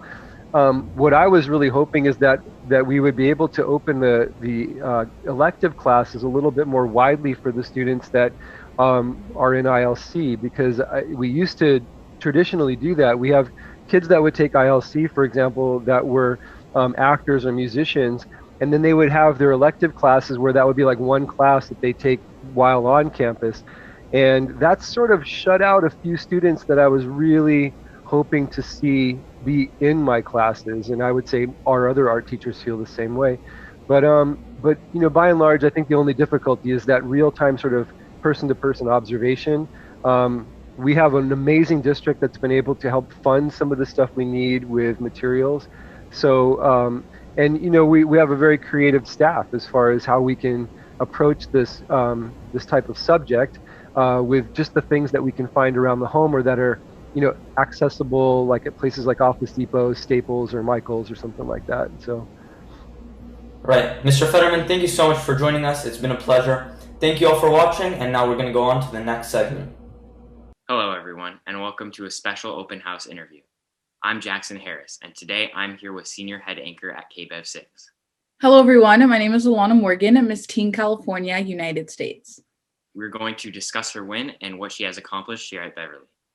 So Alana, what was it like winning a state title, and how did it make you feel? It was an absolutely amazing accomplishment. I've been doing pageants ever since I was 12, and being able to win a state title and represent my city at Beverly Hills and go to Beverly Hills High School, it really meant so much to me because I was able to spread more about my platform, which is the platform of kindness, and overall be able to spread a positive message and be a role model for others around me. Wow, that's really great. What made you start pageants? My mom, actually, she helped me get into pageants, really. She always watched pageants when she was younger. She just loved what the girls represented. A lot of people, when they think of pageantry, they think of just walking across the stage and looking pretty, but pageantry is so much more than that. Pageantry is about really bring awareness to particular causes that our country is facing, and that's what I love about pageants. It really helps girls become aware and knowledgeable about issues that's going on in our country and ways in which we can be at the forefront and get involved. Wow. And you created a kindness wall here at Beverly. Could you tell us more about that? So I actually created a kindness wall here at Beverly Hills High School in collaboration with my organization, the kindness organization that I work with.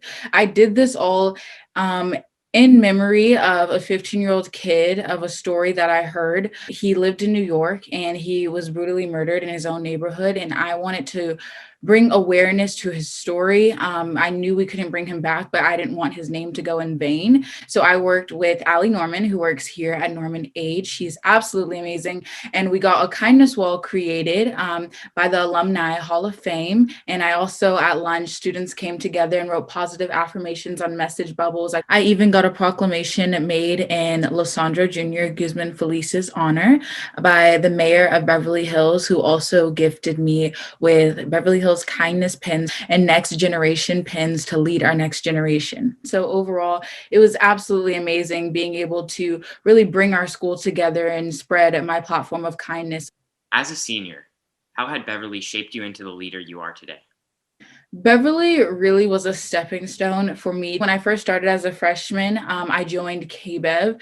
KBEV, Mr. Carey, he's an absolutely amazing teacher. He really helped lead me to where I am today and guide me in the right direction. Now I'm a head anchor on KBEV 6, which streams to over 100,000 homes. Highly suggest joining KBEV. It helped me become more confident and comfortable with speaking on camera, and I was able to even write my own stories and just learn what it's like to be a journalist. Beverly also has helped me be a part of so many different clubs that I find very important. I'm also an athlete here. I'm a varsity track athlete and a varsity cheerleader. So overall, Beverly was a stepping stone for me to be able to learn more about who I am and be involved in activities that I never thought I would be. And Beverly has contributed to this title in so many different ways, and it's helped lead me to the person and the title that I am today. So what advice would you give to incoming freshmen? I would definitely say to go after every opportunity Beverly has to offer. And I truly mean that, because people say this 4 years goes by so fast. You wouldn't think that when you're in the moment. And so you can get distracted very easily. But Beverly, I've been able to be a part of DECA, which is a business club. And I've just been able to join clubs like By Your Side to help kids make friends. My interview skills have developed. Learning so much from Beverly has really helped me. And it also helps you in a way that you can have all of this on your resume. By the time you start applying for college, you're good to go because you did it all in high school. So I honestly suggest taking advantage of every opportunity that Beverly has to offer. Thank you so much for allowing me to interview Alana. It was great hearing about your experiences. Thank you so much for having me. If anyone wants to follow my journey through pageantry or just anything else that I'm doing in my life, you can follow me on my Instagram at _AlanaMorgan_ or my title holder account, which is Miss Teen California United States Official. If you guys want to learn more about KBEV or the experience here at Beverly, you can follow us on Instagram and YouTube at KBEV6. Thank you guys so much for watching, and we'll see you next time. This program was brought to you in part by a generous donation from the Bossy family. KBEV thanks you for your support. Now I'm here with Grace and two of our senior producers, Ricky and Sophie. Would you guys like to introduce yourselves? Hi, I'm Sophie. This is my third year in KBEV. I'm a senior this year, and I am one of the senior producers at KBEV. Hello everyone, my name is Ricky Lee. I am a senior producer at KBEV 6 Media Center. This is my third year at KBEV actually, and yeah. Hi, I'm Grace Suomi. This is my second year in KBEV, and I'm one of the leading anchors in the Norman News. So Ricky, since you're one of the senior producers, can you explain a little bit about what we do here at KBEV? Yeah, I mean, it is really hard to define what we exactly do in a single sentence, I think. So starting with our regular news reports that we do, we have the Norman News we produce each week, which is, by the way, it is the longest running high school newscast in the nation, as well as the Norman Update, which is also a weekly 3-minute news video covering what's going on around the campus. Even during this time, we are continuing the production on schedule. We are doing the Norman News virtually and Norman Update virtually as well. We also have all the special reports that we do covering major events around the community and our school district. We cover all the high school sports games, including football games, homecoming, basketball games, and so much more. And we also have a lot of debates segments going on. We did the school district No, that was our school district debate. We also did our ASB members debate back in April, and yeah, we have many special segments and special productions going on besides our regular, or on top of our regular newscast that we do. Mhm. And Grace, you're the only sophomore and you're already a leading journalist. So what has been your experience like as one of the youngest leaders in KBEV? Well, getting where I am today was definitely challenging and was a lot of work, but with the help of junior and senior producers, I have been accepted into one of the most loved classes at Beverly.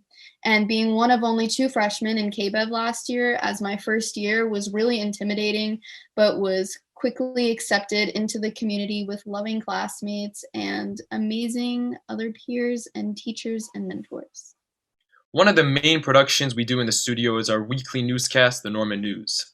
Sophie, since you have experience working on The Norman News as an anchor and behind the scenes, can you tell us a little bit about what it's like to be on both sides of KBEV?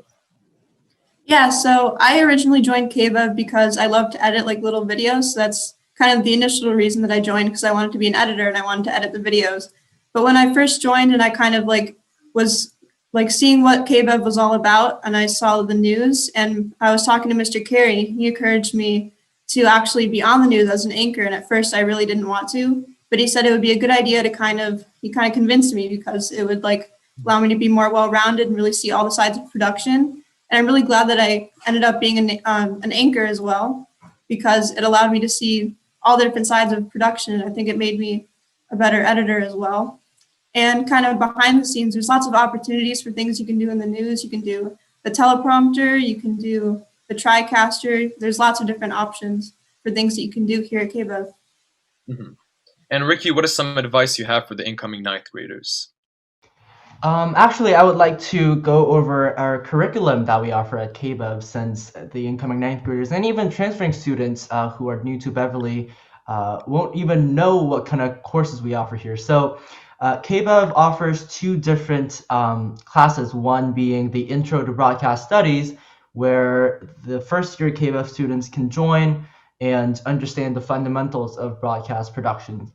They will be producing talk shows, they'll be producing the class-wide productions and so much more. And they'll have a great experience. They will learn a lot about how production works. The advanced film and video production and broadcast journalism is happening during period 5, which is the advanced classes. That's where we do all the Norman News and the Norman Update and all the special and mass scale productions. And we also have the telecommunications and TV field video productions. Those are electives. Those don't count as a virtual performing arts credit or virtual performing arts class, but those classes are available for you after school, both 7th and 9th period. So just look at your schedule and see what kind of classes you would like to join. Basically, no matter which classes you choose, you will have an amazing experience, and I can guarantee that, being a former intro student and a current 5th period and the telecom student. Mm-hmm. And the advice, I would say, bring your passion and bring your dreams and your passion in KBEV. All the incoming students that I see lack those qualities, I would say. They just come to KBEV just because they want the VPA credit. Unfortunately, KBEV won't be interesting, and KBEV won't be fun if you have that kind of mindset. You want to bring your passion, you want to bring your dream into the broadcast industry and the broadcast field. And once you follow your dream and your passion and your and if you know what you're doing, and if you know what you want to do, you will be successful and you will 100% love this class. And speaking of 9th graders, actually, Jonah, I'm graduating and Sophie's graduating, so we're all leaving. So being as one of our leading journalists and being as one of the one of the leading producers, and this is the same thing with Grace, by the way. They will be pretty much leading our future generation of KBEV, I would say. Now, Jonah, do you have any plans or goals for KBEV next year? I mean, what kind of goals or schedules do you have for the upcoming school year? Well, since you, Sophie, and like the rest of the seniors are going to be leaving KBEV, we will first have to find like a replacement for your positions. But on the other hand, I'm really excited about leading the new producers and all the 9th graders that are coming into the class. And I can't wait to continue all that you guys have done for the past 4 years. Okay. Thank you, Jonah, and we appreciate your hard work as well. Thank you very much. Yeah, Jonah, you're doing a great job. Grace, same thing with you. You guys are Grace, a absolutely little less. amazing. Yeah, from the bottom of my heart, you guys are doing a great job. And yeah, those of you who are willing to join KBEV, please talk to your counselor to join the broadcast classes. So yeah, I think that's pretty much it with our segment here to talk about what we do here at KBEV. Jonah, do you want to close out? Yes, thank you all for watching, and we will see you next year. What is Norman Aid? Hi. Norman Aid is a wellness center, so we provide counseling services and support to students as well as to families. We also have different wellness programs, so our focus is on students' mental health and social emotional growth. Okay, and then what programs do you offer for students who are seeking help? We offer counseling services, so students can meet with a therapist on either a short-term basis or a long-term basis. So students can actually meet every week if they need to. We have counseling services available before school and after school. But if a student does need to meet during school hours, they can with permission from their teacher. We also have, every month, we have a monthly aid program, which we focus on a different mental health and wellness campaign. So for example, this month is all about goal setting. So we have different programs and activities all designed around our monthly aid campaign. We have Wellness Wednesdays, and that we offer education and resources that we share through students through Instagram, as well as during classes. If students are in PE or have athletics, their teachers will provide our Wellness Wednesday activities. We also have the podcast, which our awesome KBEV helps to produce. And we design the topics in our podcast around our monthly aid theme. Great. And then I know we've been working with Norman Aid for the past few months, now making podcasts. Make Today Well Lived. What made you decide to start a podcast series for students? One of my favorite things about my position as a wellness counselor is to be able to provide amazing speakers and to provide that wellness education, which we normally got to do on campus. And once we were on distance learning, I was trying to think of a way to still be able to make that impact and that connection with students. And actually, my husband, Coach Franks, came up with the idea of the podcast. And I knew having KBEV as an awesome team that we would be able to produce something that would be meaningful and helpful for students. How can students seek help during distance learning? And do you have any tips for students who are struggling? If students want to access resources through Norman Aid, they can go to normanaidrequest.org, and they can there's a form that they would fill out. They give us their school email. We also ask for your personal email as well, so we can make sure that sometimes students don't get their school email. And we reach out to you and set up an appointment so that you can meet with a counselor during a convenient time. Also, I would encourage students to be involved. Every month we send out emails about our monthly aid programs. Encourage you to read those, to follow us on Instagram so that you can see our different campaigns, our resources. We're always posting information that is supportive and inspiring.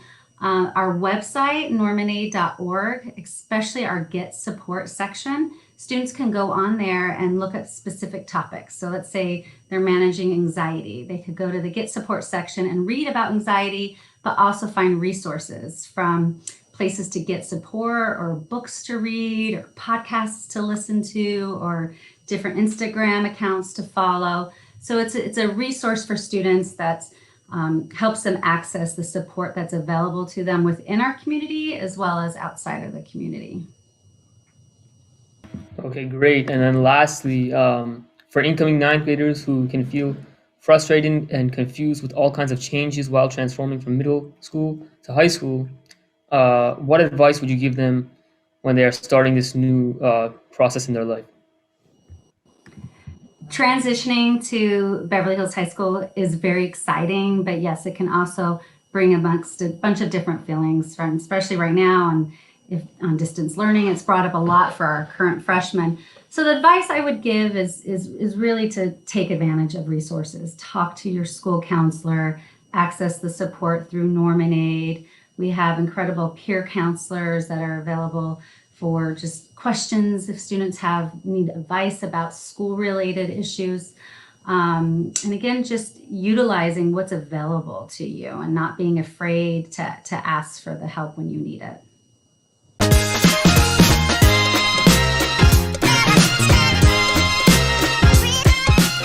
Hi, I'm Nahal Sarafian from ASB. And I'm Jackson Harris from KBEV. This is the week of January 25th. Welcome to the Norman Update. Annual open house is coming up this Wednesday. Tune in for Zoom interviews from each department and a freshman orientation at 5:15 p.m. Join these sessions and watch KBEV's live coverage to learn more about our high school community. Informational sessions will also be available for current and future Normans. We hope everyone watches to show their support. Dance Company's Advanced Dance Theater Group is hosting their first 2021 show next week on February 5th. The show will be live streamed at 7 p.m. and will be accessible on demand for people who missed the stream. Visit the link in the video description for details about the event. Career chats allow students to talk with real professionals about their line of work. Last chat, BHHS Career Chats hosted the Associate's Director of Corporate Medicine at Cedars-Sinai. Check the Beverly Buzz for more of the upcoming chats. Normans, ASB is working with the comedy sports team to host a comedy improv night. 2 teams of 4, hosting students and teachers, will battle for the championship title. The event will be at 6 p.m. this Thursday. Free admission through Zoom is being offered to all students and staff. Please come and support your students and teachers for this great event. Students, please keep an eye out for an email from your counselors to set up a meeting to choose your classes for next year. Teachers have begun to select which classes you should take next year, but the decision still needs to be solidified with your counselors. We hope each student challenges themselves academically next year. Sophomores, next Saturday, February 6th, ASB will be hosting a Chipotle fundraiser at their South Beverly location from 4 to 8 p.m. Sophomores, remember that 33% of the profits will be going to your grade level, and this is a great way to support your grade. Thank you so much for watching the Norman Update. Remember that we will be having a modified schedule this Wednesday for open house, starting at 8 and ending at 12:55 p.m., with each class being 40 minutes. I'm Nahal Sarafian. And I'm Jackson Harris. We will see you next week.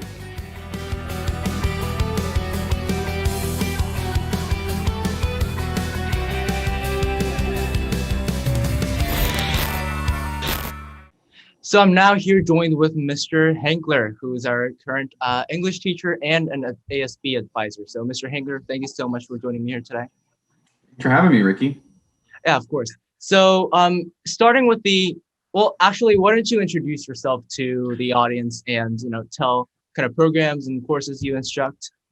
Sure, yeah. So my name is Mr. Hengler. I am the Director of Student Activities at Beverly Hills High School, which means I oversee our student government and the student government class, which is an elective. And I'm also a member of the English department, and I currently teach juniors and seniors for English 11 and 12. Cool.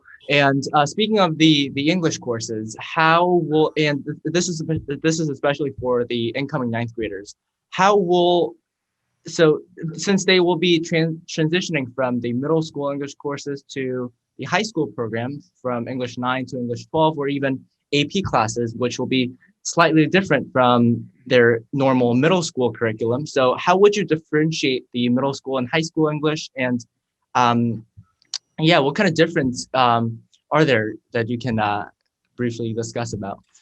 Sure. So for our incoming ninth graders, we do have the benefit now of reconfiguration. So the majority of our incoming ninth graders are all coming from the same school, which is fantastic. We do have alignment from 8th grade to 9th grade, meaning that we, the English department, we do speak with the middle school and try to make sure that we're all on the same page. So there shouldn't be too jarring of a transition. I will say that if you are coming from the middle school, you're probably used to using, I believe, StudySync, which is an online textbook and curriculum tool. We don't have that at the high school.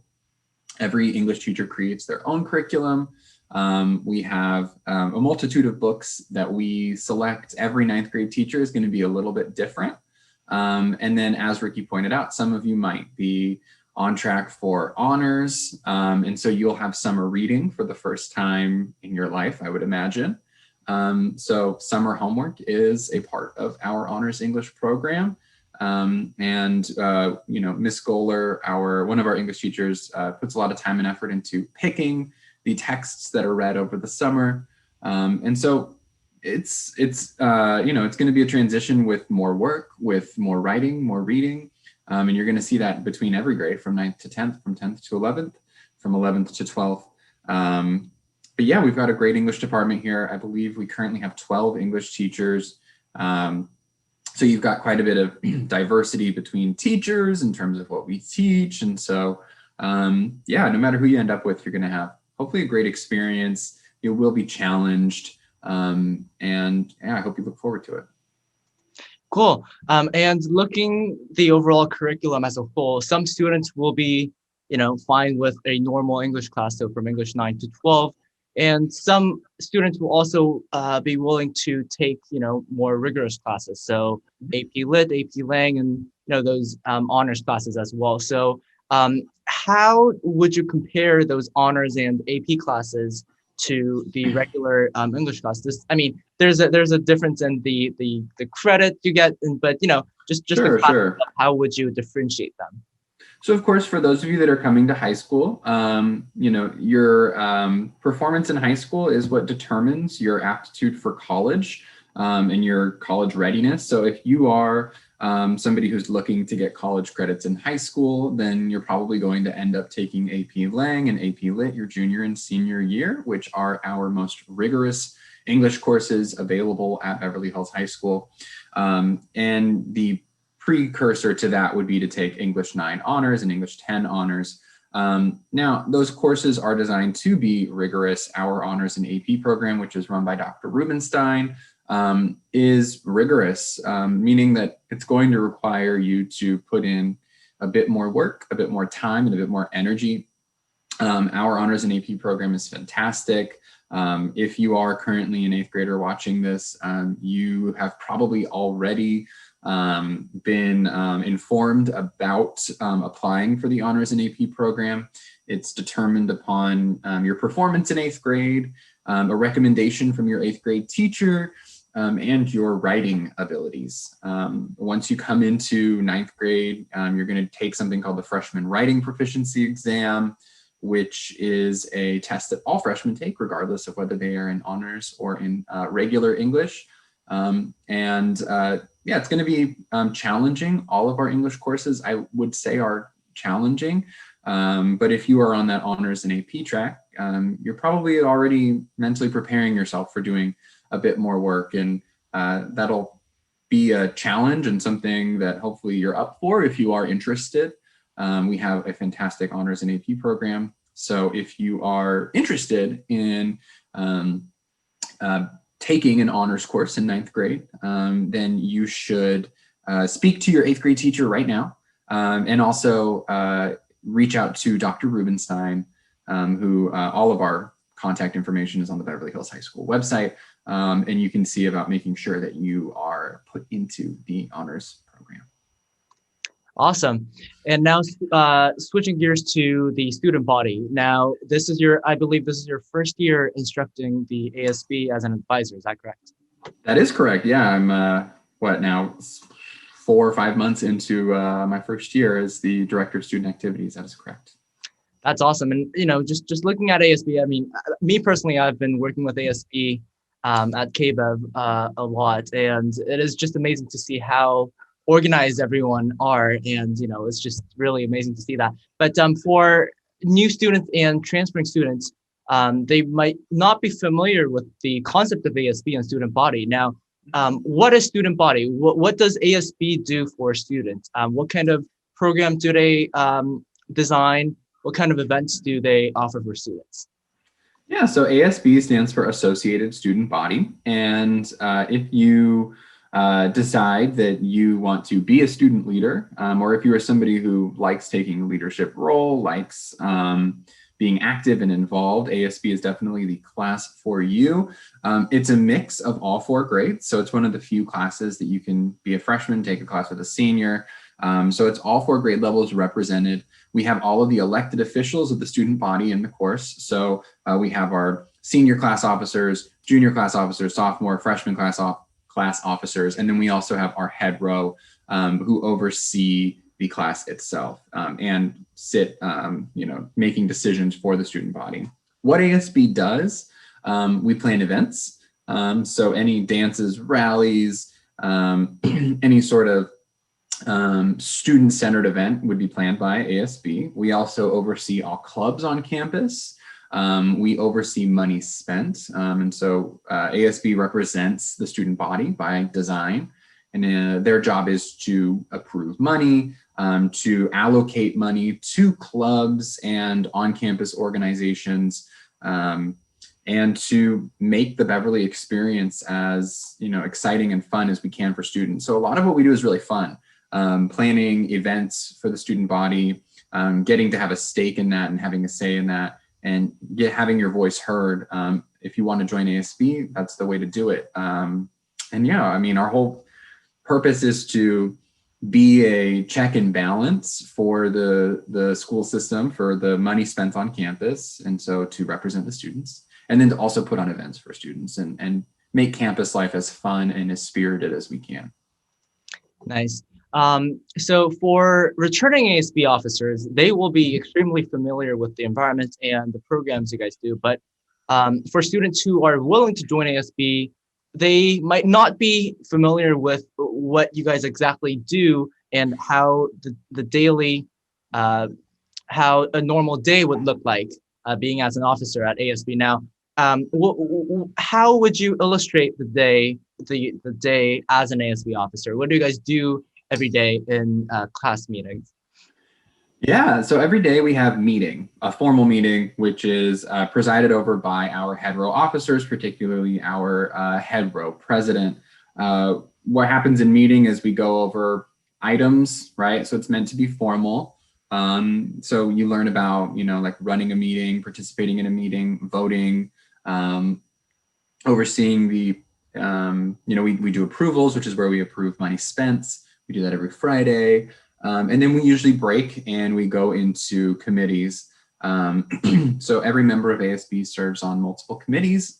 They oversee the creation and execution of different events that happen typically on campus, right now all on Zoom. And yeah, it's been a really interesting year. It's been a lot of creative thinking. And you brought up a good point that new students are unfamiliar with how ASB works, but it's something that you pick up very quickly. It is run by the students I oversee, but our students who have been in ASB for 2, 3, 4 years, they know exactly how to facilitate and run the show. And so that's something that comes with time. It's a great skill to have. It's very marketable in terms of college applications. And it's also a skill that everybody should have, right? Being a leader, following procedures and norms and protocols. And yeah, that's what we do every day. Great.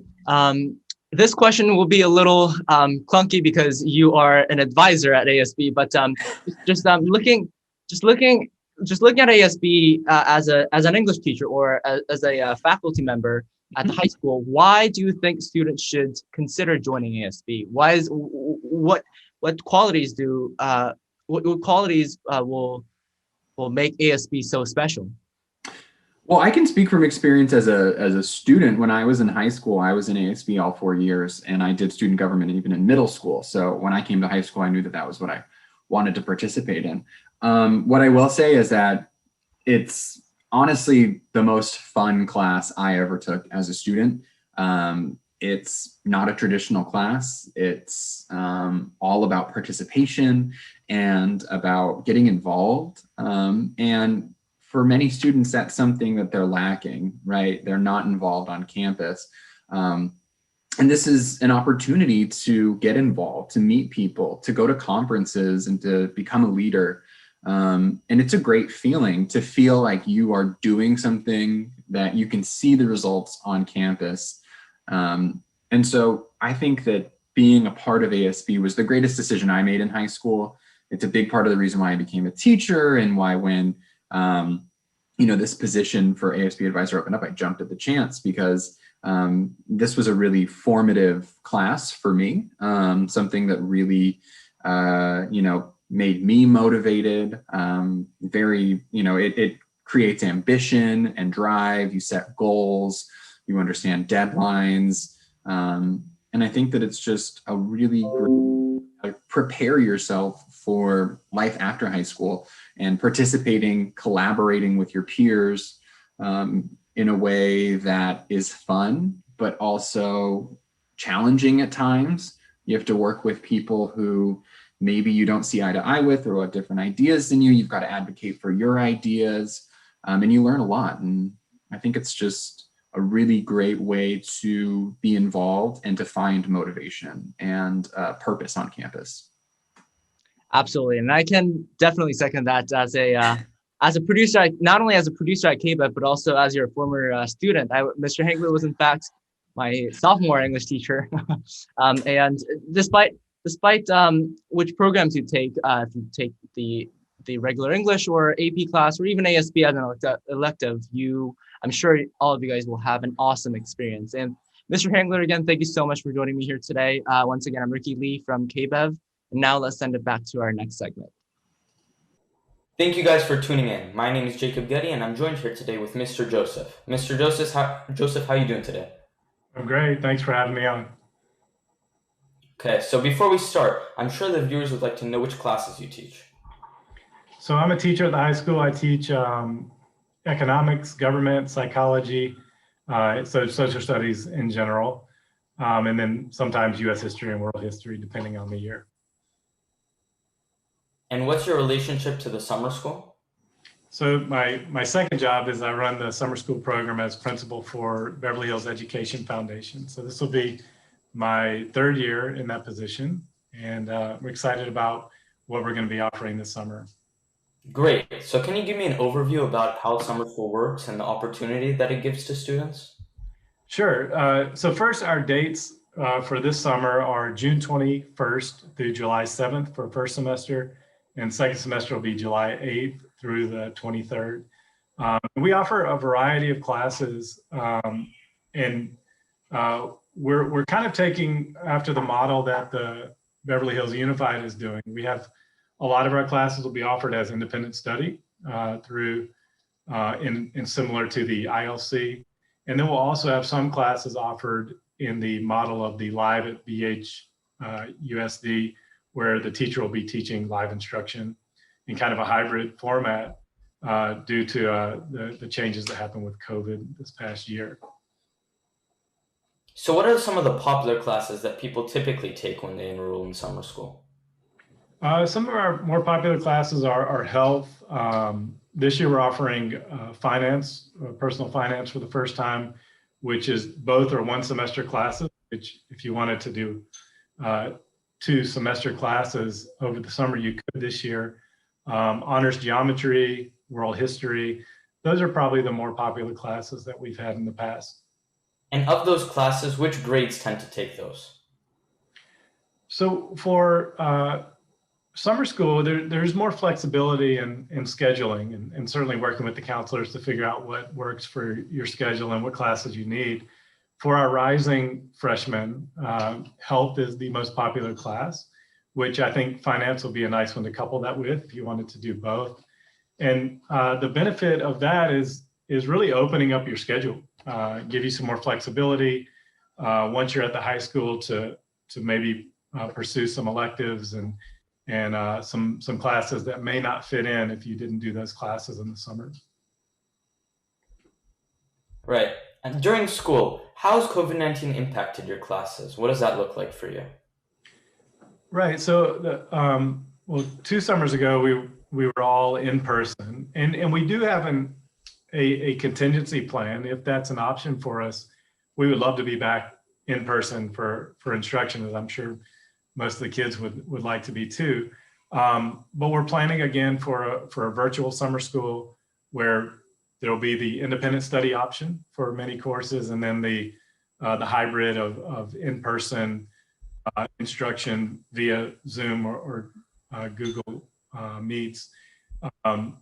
And depending on how things are in our world, we'll open things up. But we were really successful last summer pivoting to a virtual summer school, and really created some new opportunities and class offerings that we haven't been able to do in the past.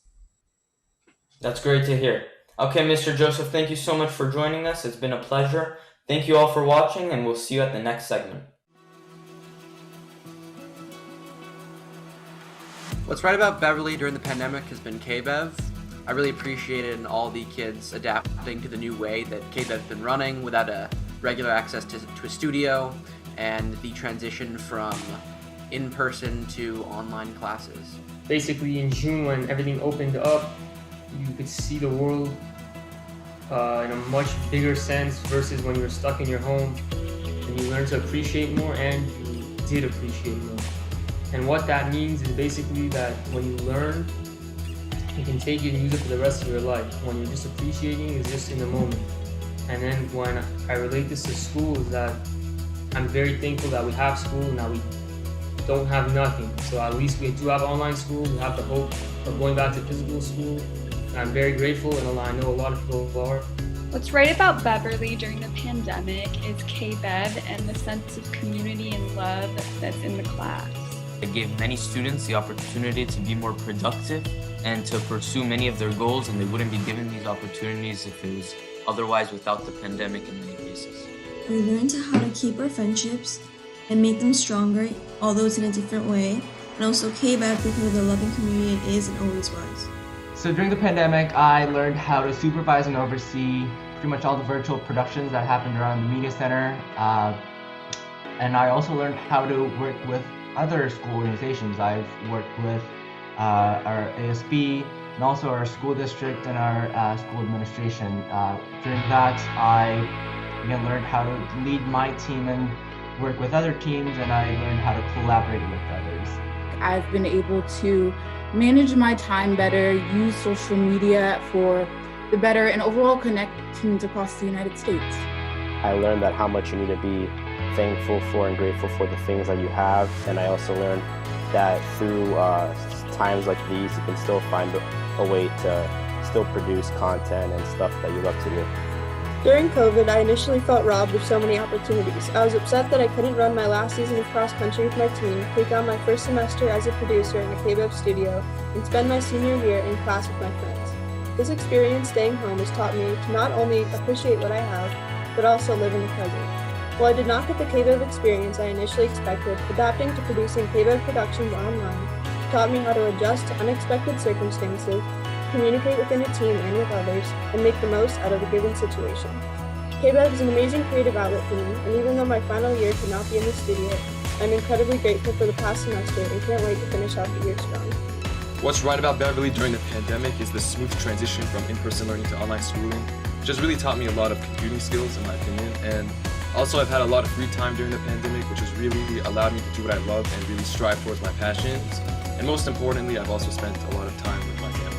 I can still learn and see my friends even though we're online, but in the comfort of my own home. So during the During the pandemic at Beverly, I really learned the power of doing a little bit every day because suddenly with all of this time that had to be spent in lockdown, I started doing little things every day just to spend my time, and I ended up getting a lot accomplished for things such as my live show that I started through KBEV, as well as just cleaning up my room and the apartment, just doing little bits everywhere here and there.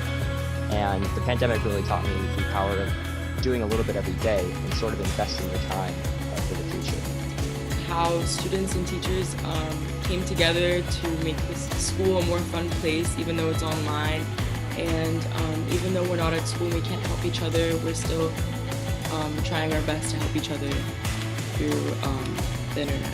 Something I've been most thankful for during the pandemic has just been having more time, and just doing online learning has given me like a moment to pause and take a much needed break from my normal busy life. And this starting school at 9:40 has given me time to catch up on sleep and schoolwork. I was able to get organized in my life, and I was able to do things out of school, and I was able to focus more for school and for my life. It taught me hobbies that I never thought I would be good at. Okay. I swear you're gonna be laughing for no reason. Stop it, Ricky. What's great about Beverly over the pandemic is being able to put my best work forward in school and in KBEV. Over this quarantine, I've been able to create a special bond with friends and family and have started relationships with people that I never thought that I would be in touch with. We get to sleep in more, and like school starts later, so I like it better. And also that no matter like what we're doing in like Zoom or real class, everyone's still like connected the same as before. KBEV because I learned how to make my own podcast, and also I have more free time to do the things I like to do. Many things through the class of KBEV, which one being is being able to do things that I've never done before, which is starting my own YouTube. What's right about Beverly during the pandemic is that we are still able to have contact with our teachers and learn through Zoom, and we still have contact with our peers, which can be really beneficial to help us learn during this tough time. The sense of togetherness, especially in KBEV, where even through Zoom it still feels like a family. Access of Zoom and online school made it so that I saved lots of time going from and back home from school. So with all this free time, I was able to do many things I could not do usually. Like I had many more hours I could work on my college outfit. Plus, for the first time ever, I was working on a podcast for a KBEV, which is something I had never thought about making, purely because I do not like how I sound. So with all this extra time, I was able to undergo projects I would never have done otherwise, and I also was able to turn my college out early, which is something I would never have thought I could. Although we didn't have access to the studio, Mr. Carey's daily lectures on life and business have helped me, and I think a lot of other people in our class, to gain a better understanding of what it is that we want to do for the rest of our lives, and especially with starting our own podcast. I appreciate getting to see my friends in person more at the KBEV studio and the school as a whole, because before, like, we used to always just be on our phones, going on computers, but now, like, every moment we're together in person, it's like you just don't want to like waste a second. What's right about Beverly during the pandemic is that students are able to connect and interact with their teachers and peers.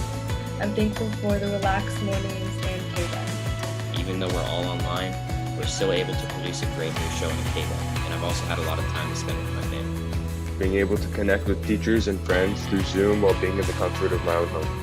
I was less distracted, and I was able to get a lot of work done, and I learned a lot more. Give me countdown. I need to get pumped. You're gonna have a stroke. 3, 2. Something positive that came out of the pandemic in Beverly was that I was given more time to work on myself mentally and physically.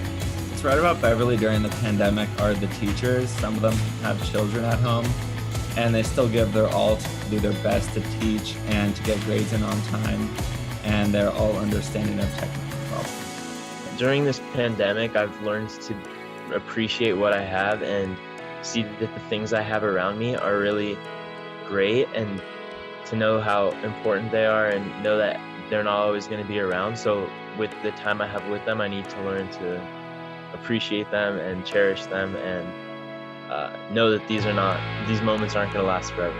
I felt grateful that I could continue to learn something through online classes while this quarantine.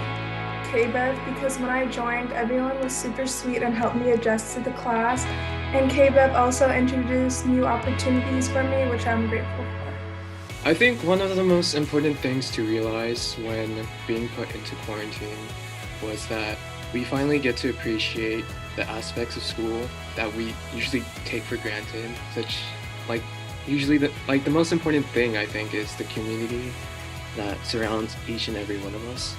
And I think being in quarantine allows us to appreciate that. And not only that, but we get to focus on ourselves intrinsically, and we really get to really learn about ourselves more so that we can be better prepared emotionally for the things that lie ahead. What's right about Beverly during the pandemic was KBEV, since I was given the opportunity to learn, and I learned how to edit and produce with the help of my peers. I also learned that there's always a good side to everything that seems bad.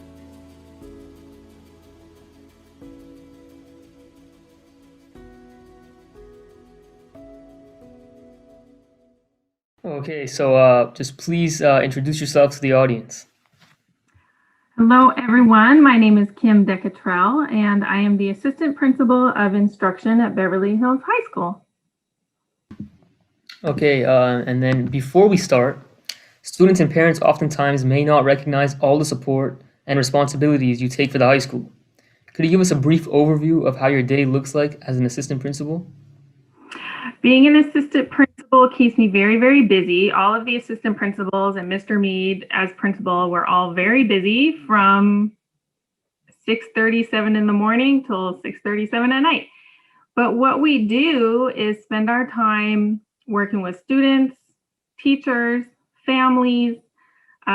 We meet together. We meet with people at the district office to make sure that we have all of the programming available for kids. All of our classes and curriculum is up to date.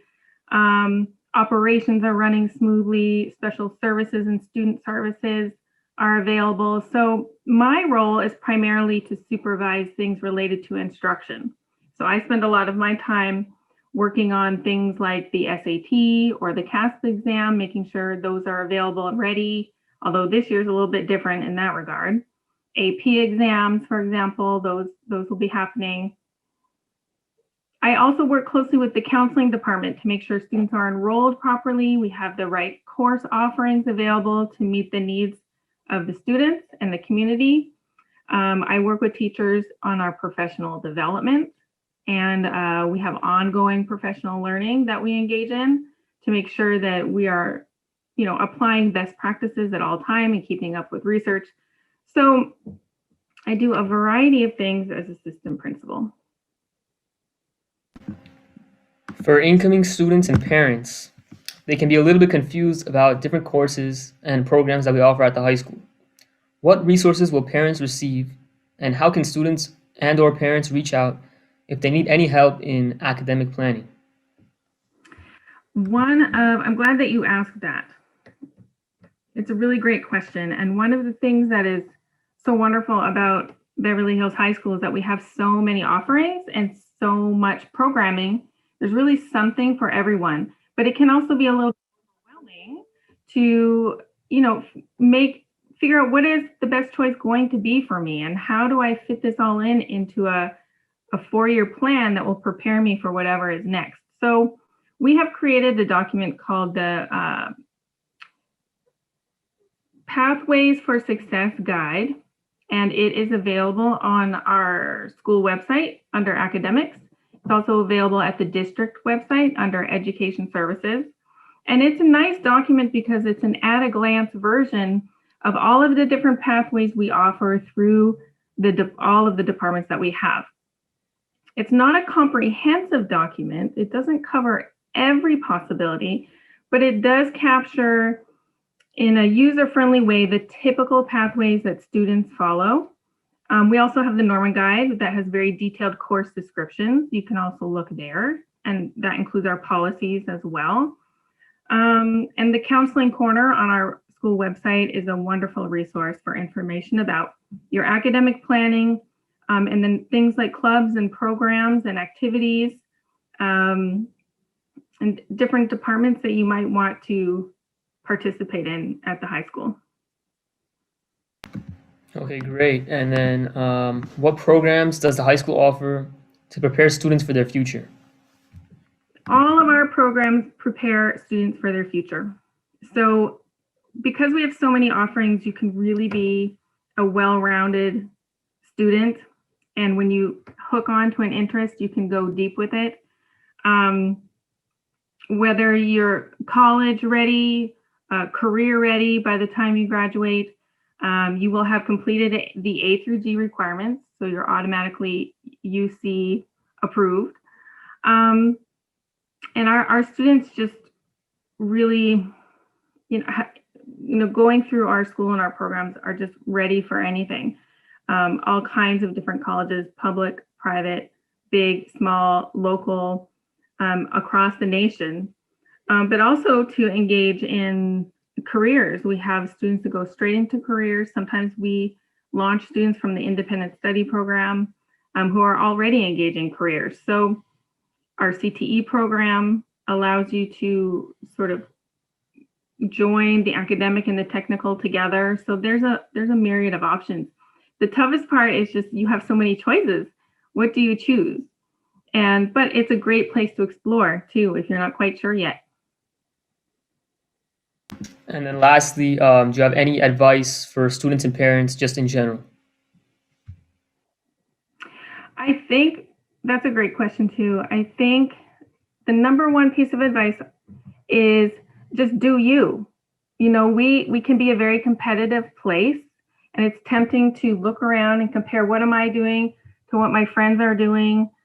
There's not one path to success and happiness and being a productive, engaged, happy citizen. We want to think about our whole selves and the whole student. Academics are important, extracurriculars are important for your success, but also your well-being. So I would say listen to your inner voice, explore what works for you, and you'll get there, you'll be successful in your own way, and compete with yourself in that way and not as much with what you think is expected or the typical right way or what everyone else is doing. I would say my advice would be to follow your own path, do your own thing. We hope this show was helpful for incoming 9th graders and those who are looking forward to starting off their high school career at Beverly Hills High. Now, Jonah, is there any way for students or parents to be involved? Of course, KBEV is producing telecasts and news reports capturing amazing things that happen around the high school. We also have a vocal concert coming up very soon, so stay tuned. That's great to hear. Visit youtube.com/KBEV6 or KBEV6.com for more information. That's it for tonight's show. Again, thanks for tuning in, everyone. Good night.